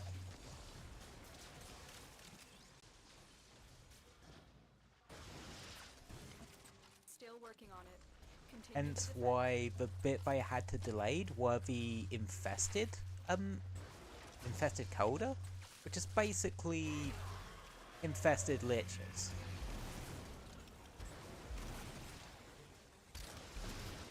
Yeah, with Nightwatch and Nature Palm, you can get why I want to potentially try and get Galvanized Aptitude at some point. I think I actually have the Still Essence for it. I just haven't really been playing too much Warframe over the past couple of weeks, because, well, I've kind of been in my Metroidvania arc. Stay focused. There's a heavy unit approaching. And, holy crap, Metroid Dread is good. Castlevania is too, like, Mission complete. Excellent work, Tenno.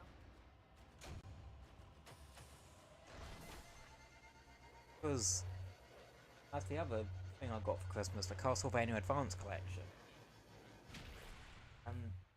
Been only going through Circle and Moon, but I've been enjoying it.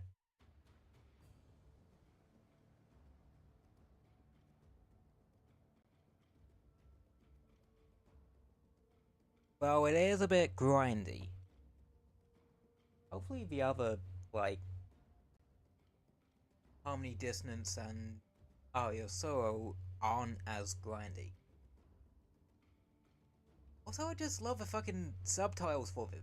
Circle of the Moon? Well, at least for the American version. Over here it was just called Castlevania. But some goddamn. Sure, being a rocket launcher to... God damn it. Yeah, sometimes the host will just not stick around for the entire thing.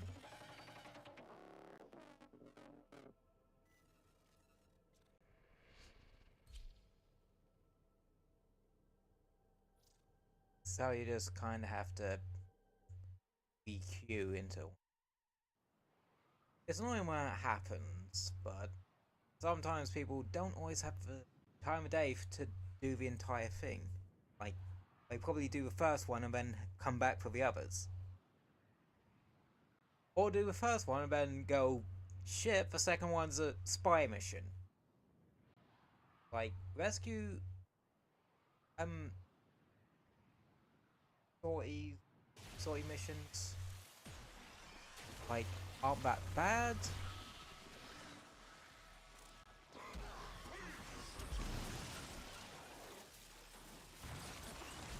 Because it's not really that much of an issue.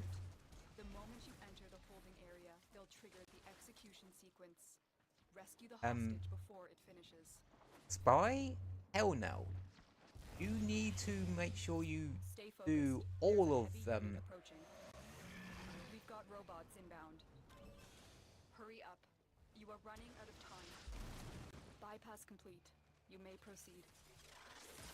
The captive will be in one of these cells. Search them.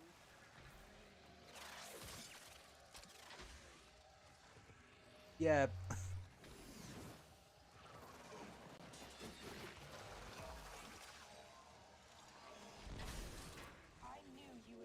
Yeah, rescue sorties in public squads Found. You need to bring the take captive to safety. virtually zero time at all. Like, people are very much in and out of there.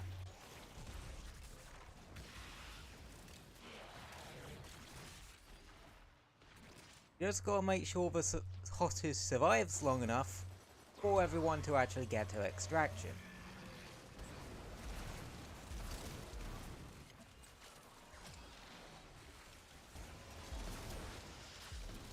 Yeah, they're that quick. You've done your part. I don't think that even, We'll take it like, from here. that took us not even 2 minutes. Rescue sortie missions are fucking quick in public squads.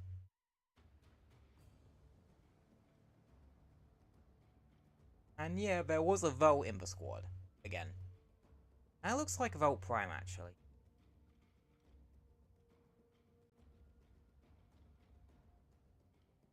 That one's on the far right is an Ivara. The other one's either Zaku or Nidus. I know, the legs look very Zaku-y. And I'm out the damn squad again. For F's sake. Well, the last one is just... is the assassination.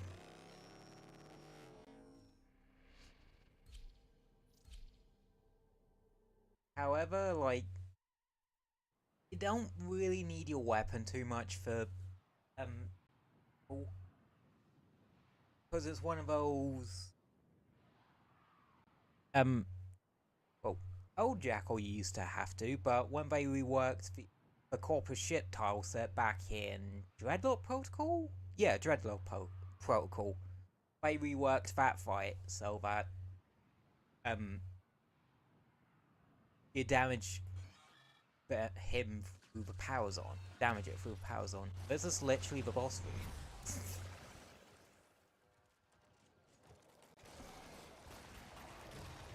Yeah, that is a Zaku. 2 Zakus and an Edger.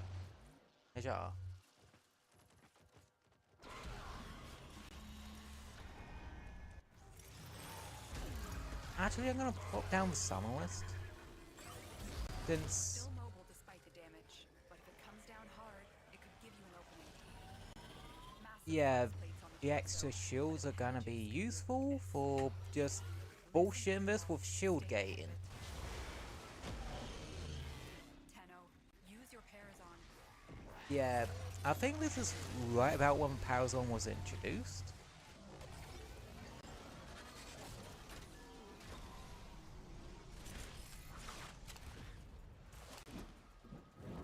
I gotta admit, that transition is actually cool. Yeah, I don't even... Stay focused. There's a heavy unit approaching. like, rescues, captures, and, assassinations are piss easy.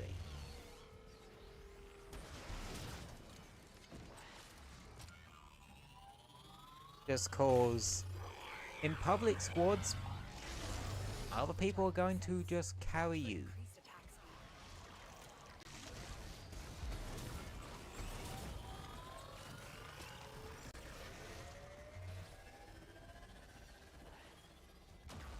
Ow!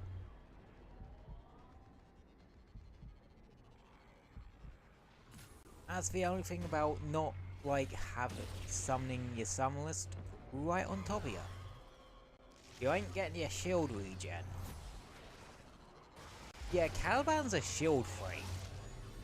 The boys give you overshield. Even the attacky boys.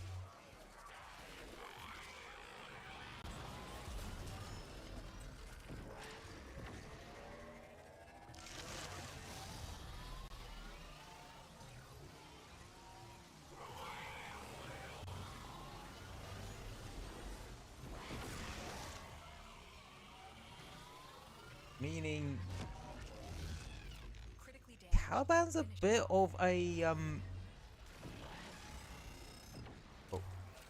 oh, yeah, so all of the corpus enemies just end up stuck behind More profiteering. the shield, but they can still sort of enter this bit. So I'm guessing that's what happened. I've only got this fucker who will get nuked in about 5 seconds flat if anyone.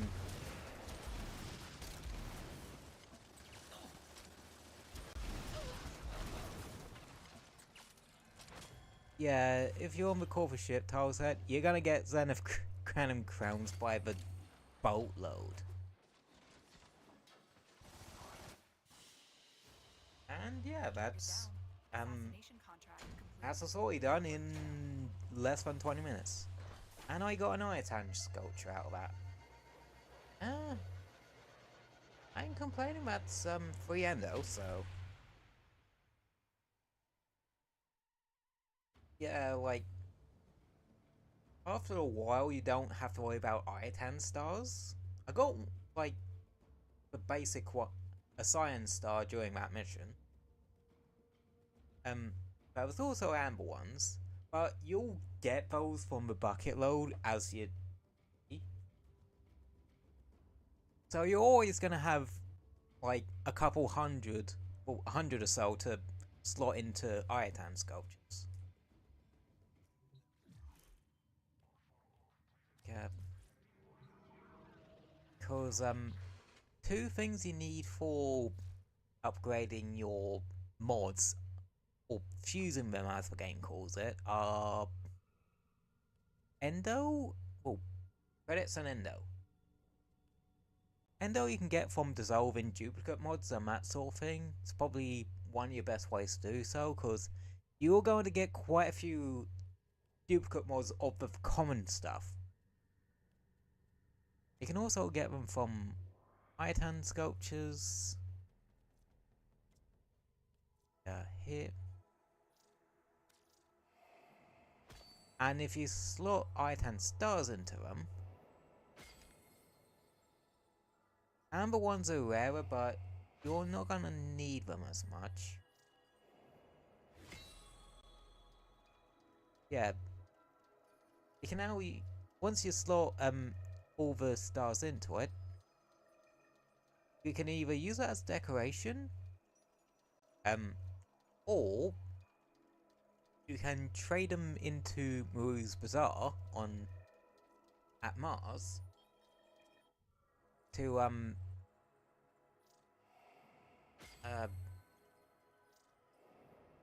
or Endo. Operator, I've run diagnostic regressions. All systems nominal. You don't need to thank me. Like,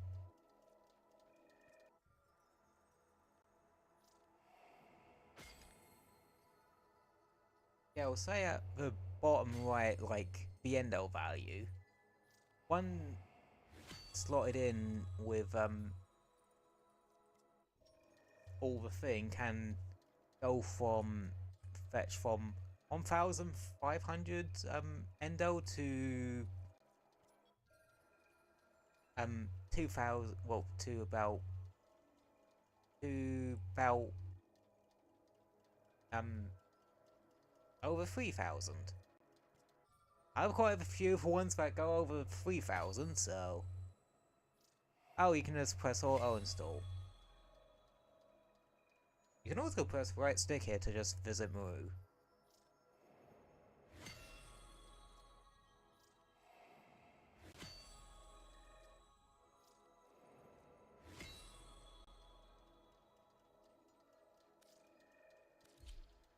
And what? Yeah. Maru will also have a weekly. No, is it weekly or is it daily? You'll have a weekly or daily mission, where you can essentially get a Iatan sculpture. If you're looking Yeah, you for go Maru's to. I'm looking Bazaar, you've come to for the right Iatan place. treasures, and yeah, this is also like an area where you can go to trade. You also have a trade chat, and yeah.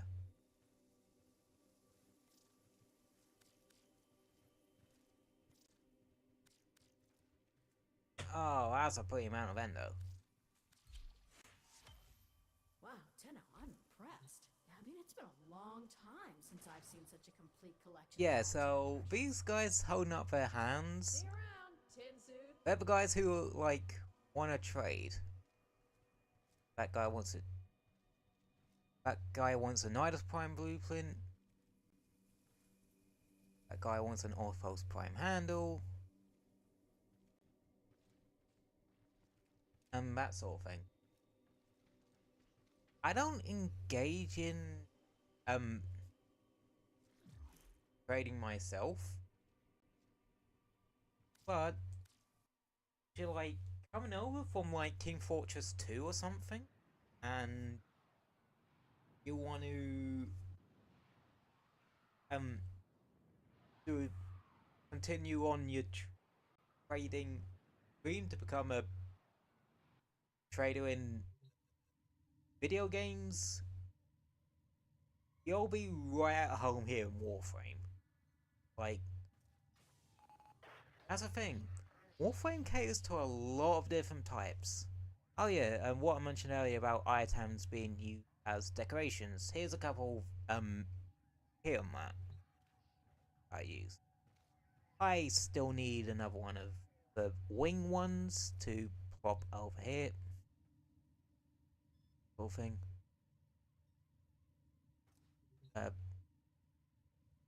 I also need to add to my floof collection. Because I am missing a lot of Deimos still.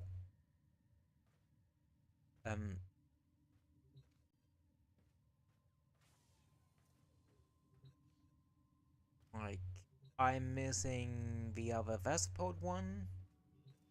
I only have one of the Scuttler ones. I need a Vulprofiler one, 2 of the Predacite ones, and some more of the Fly ones.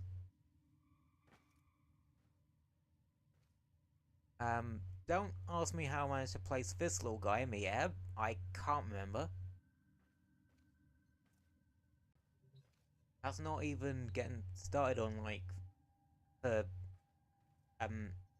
Plains Vidalon or Valus ones. Operator, I've run diagnostic regressions. All Yeah. systems nominal. You don't need to thank me.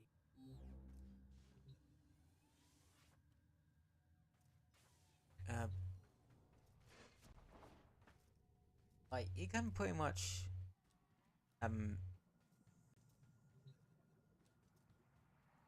customize the entire thing. I also have fish.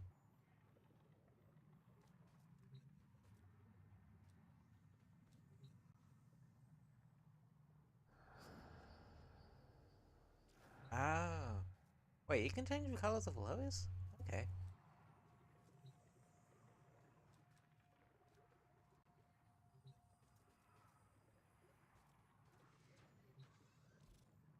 Customize core. Ah, tank.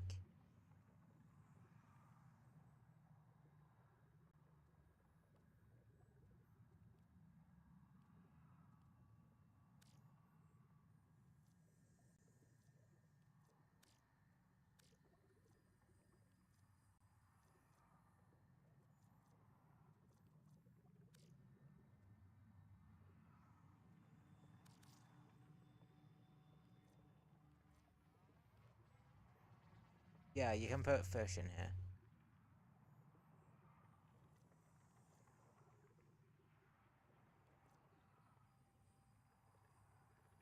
Yeah, I have mainly Deimos and Orvalis ones. Yeah.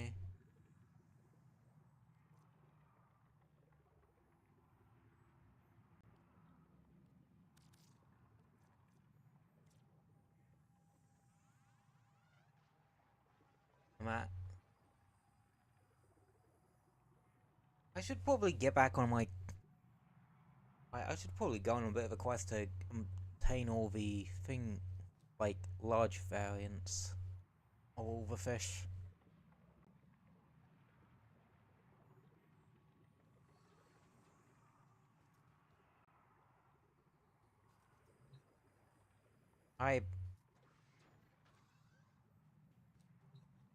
How many fish can I put in?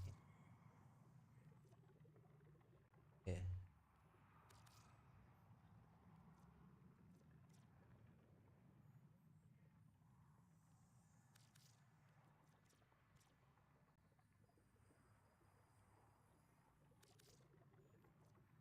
Unless, like, I can't actually put any... Okay, it's possible I can't put any more. Yes, I'm very much aware that most of my fish are robots. I spent a lot of time in Orvalis, okay?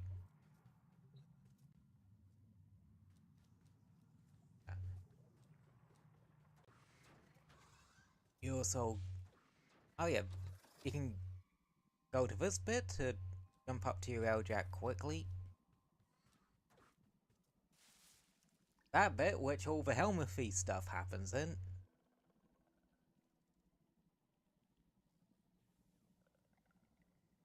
Yeah. Best not to think about it too much.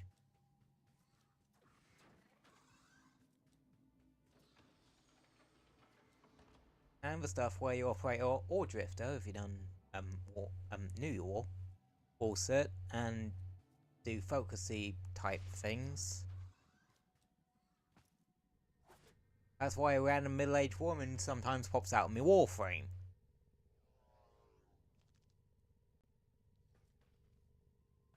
Yeah. Anywho, I think I'm gonna call it there for the game for today. And we're just gonna chill for a bit.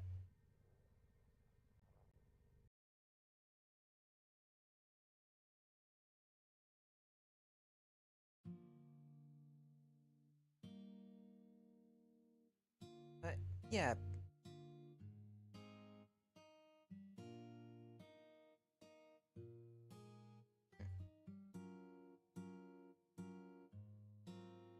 I thought YouTube chat was broken then. But now it's fine.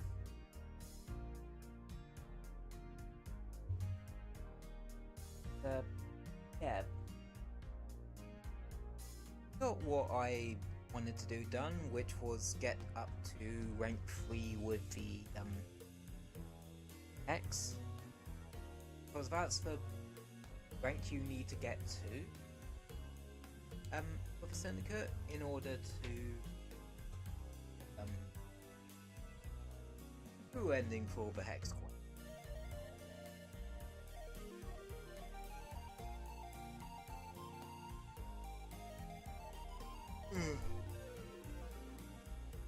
Now I just need to get more X status,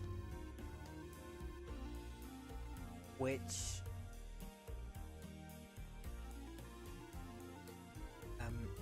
yeah,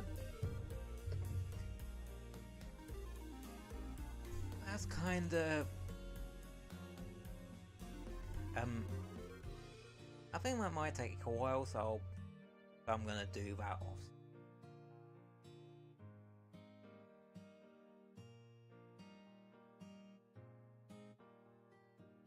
And I'll probably still bum up some standing well, cause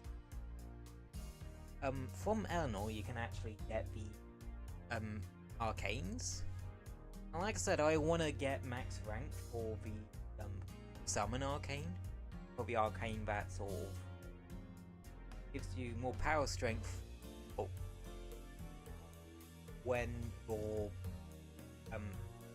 the next ability cast when your or when your summons hit something. Not really for the summons, but instead when it gets to rank 5 they get a 20% movement speed increase, which is a bit I'm really after, because they'll make the melee boys be able to melee more, because they'll move around the map a bit more. Their AI is probably not the greatest in the world, but if their AI has been a bit faulty, I'll just switch to the ranged guys.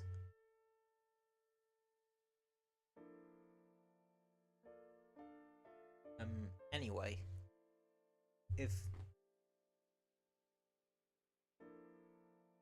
I really want to get that damn aura mod, so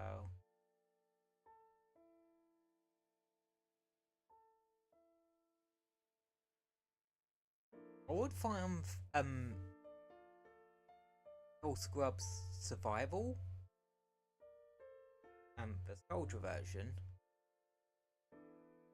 But the only thing about you have to look after like the life support things you grab the life support out of, cause they can grow spores, and if too many of those are on them, they become big ass tech rock you have to deal with. I'm not kidding, that is a thing. That was a bit of a pain, Matt.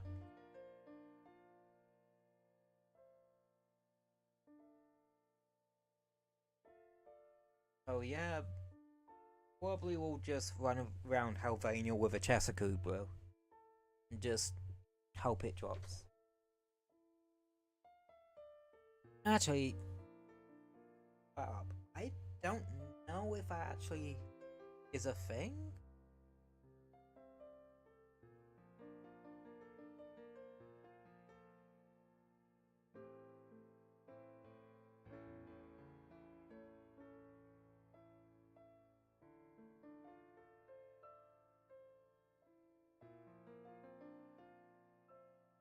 Yeah, I am. Oh, cool. I don't know, would be nice to know.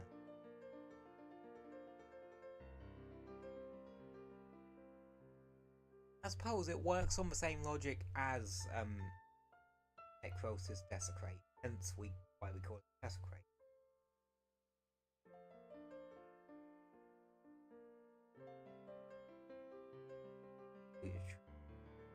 Next.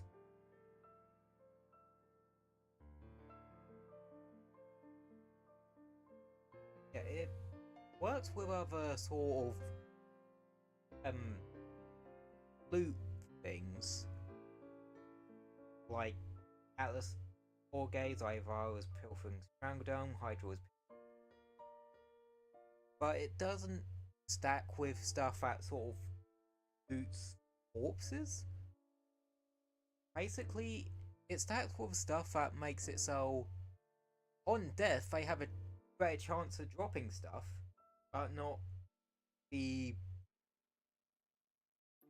you can get a extra drop out of something that's already dead. And it works on Tusk Thumpers.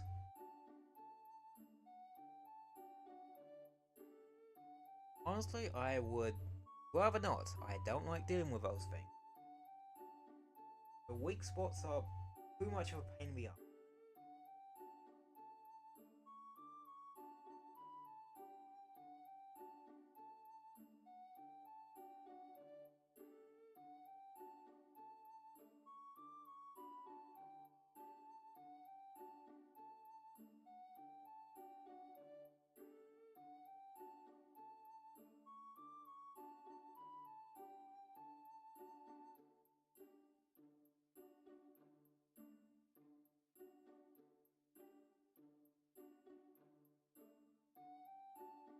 Yeah.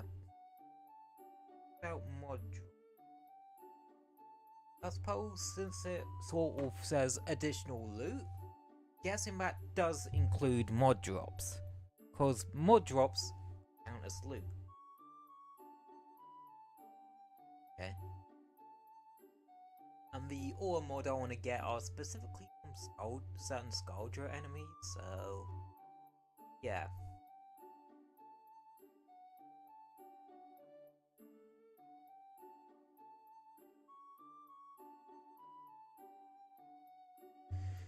So likely what I'll probably do in terms of grinding out is just grab Manova, just do the exterminate. I might be able to get a couple of the arcanes as well. They grab Manova, because they'll quite literally speed things up.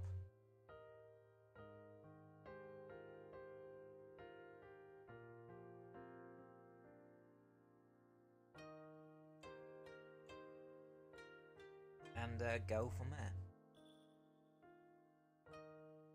Yeah.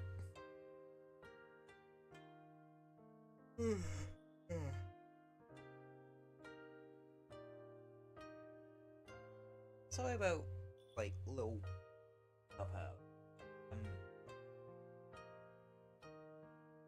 the stream software decided to randomly disconnect for us, but sometimes they can do that. Part of a streamer.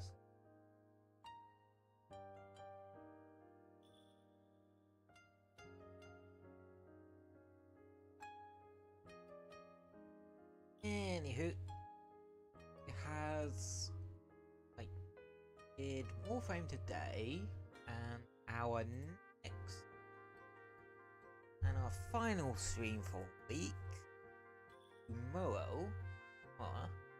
And it's going to be some Monster Hunter. I'm going to try and wrap up the high rank urgents that I still need to do. Because I think I checked and I am technically HR 100. I think. So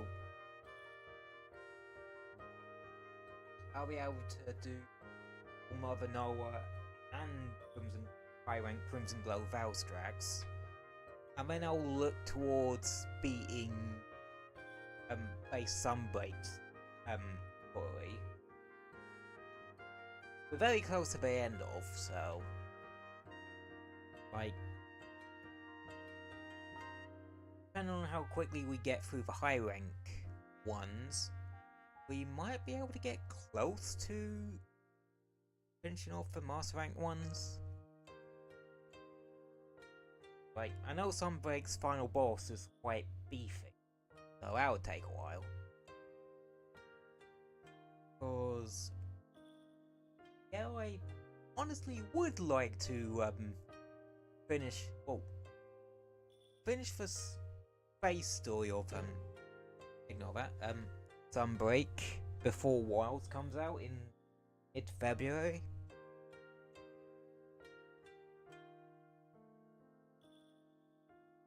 I'm at.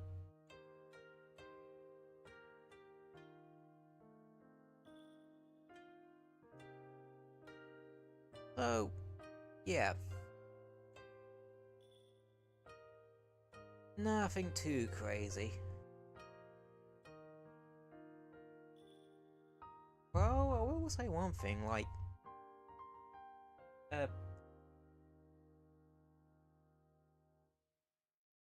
know I said this like on Wednesday, but I did really enjoy that Mario Kart stream.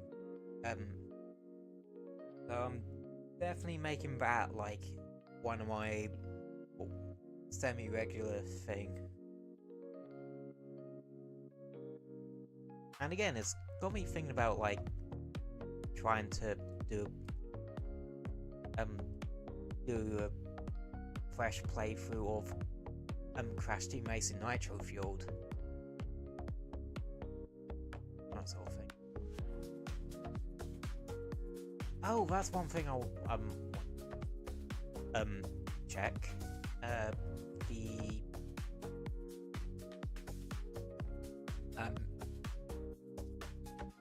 copyright stuff. Just you can never be too careful with copyright claims on that. I mean, the reason why I didn't continue streaming Odyssey is because there was one on that. And Tetris 99, that wasn't just cause copyright. I just didn't enjoy it particularly much. I know. Give me F-Zero 99 any day of the week, but don't make it fuck up my capture card.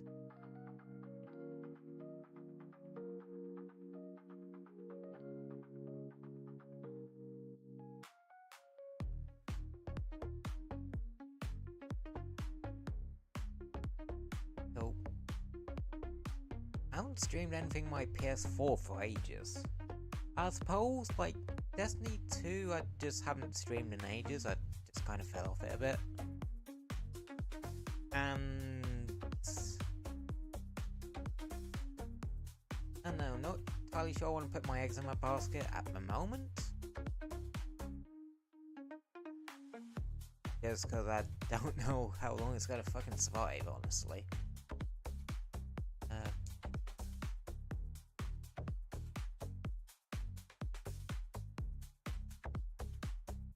I'm still half tempted to play, stream playthroughs of the Mario plus Rabbids games. I don't know. I really enjoyed Kingdom Battle, and I never actually finished Sparks of Hope. So...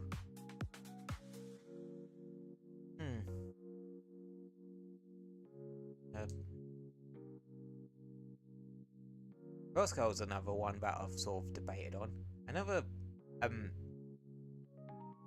finished that one, like, or even got remotely close to finishing it, but I do remember really enjoying my time with it. Mario Bros. Wonder's another one that I thought of. Haven't finished that either, but I know. It would be a fun, like, shortish game to stream. Not that long. Like, I don't think it's quite as short as both halves of Sonic X Shadow Generations, but yeah. Actually gotta get back to my grabbing all the collectibles playthrough of the Shadow half of that. So I got all the collectibles in the Sonic half. I say all collectibles rather than 100% because I am not S ranking everything. That's just not happening. And I don't know. What about potentially going back to Pokemon Violet at some point? Maybe. I also haven't streamed Tears of the Kingdom in ages either. I did like so that's another one that's gonna come around at some point. Maybe next week. Yeah.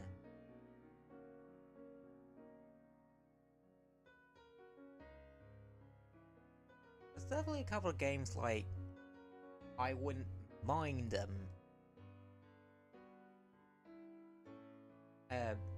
re-streaming, if you will. Rayman Legends, the bloody Asterix game, the one that references everything under the sun. Kirby I'm not sure about, cause yeah, has attracted a couple of kiddos that didn't, but under current rules would be banned immediately.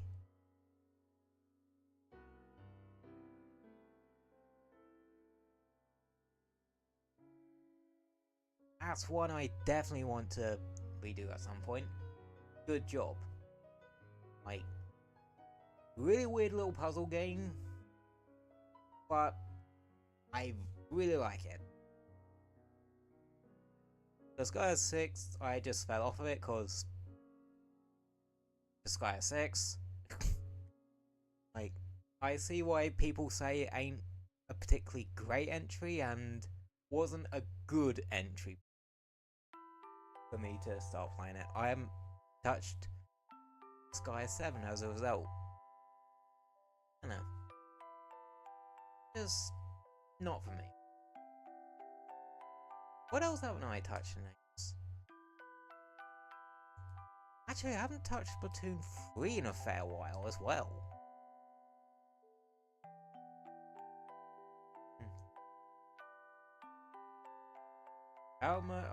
Smash Bros. Ultimate I haven't touched.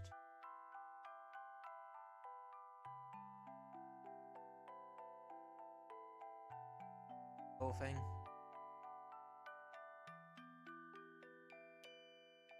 I also haven't done a pixelart stream in goddamn forever.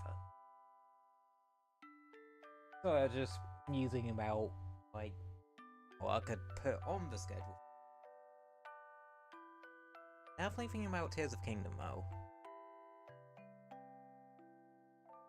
I know. That's one game I do generally want to finish.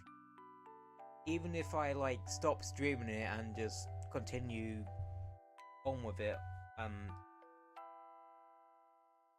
off stream. Like, I just really like that game. Which is weird coming from someone who doesn't really like Zelda games too. But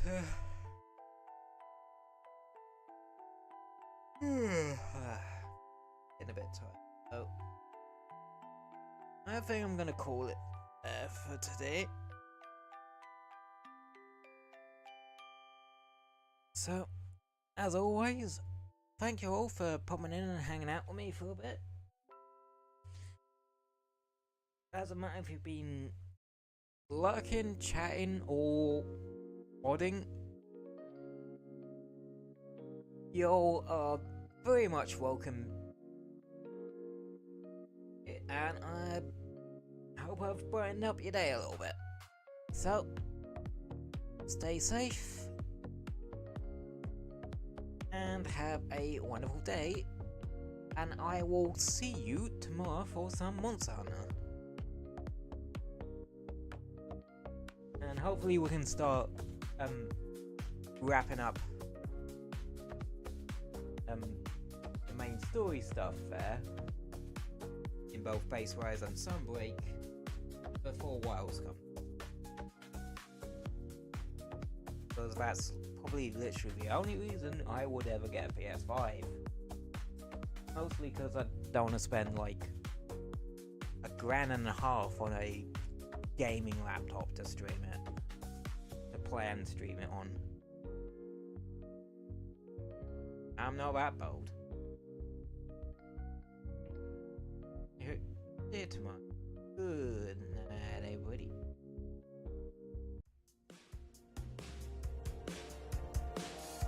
Good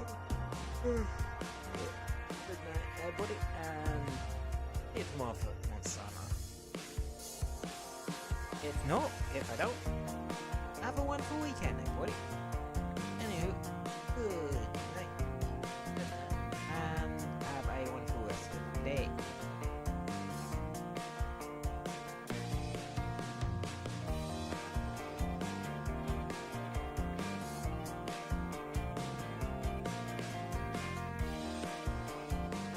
Make sure you follow if you're on Twitch, if you plan on sticking around, or subscribe on YouTube if you plan on sticking around, but just you popping in and saying hi is quite alright. Have a good day, and see you tomorrow.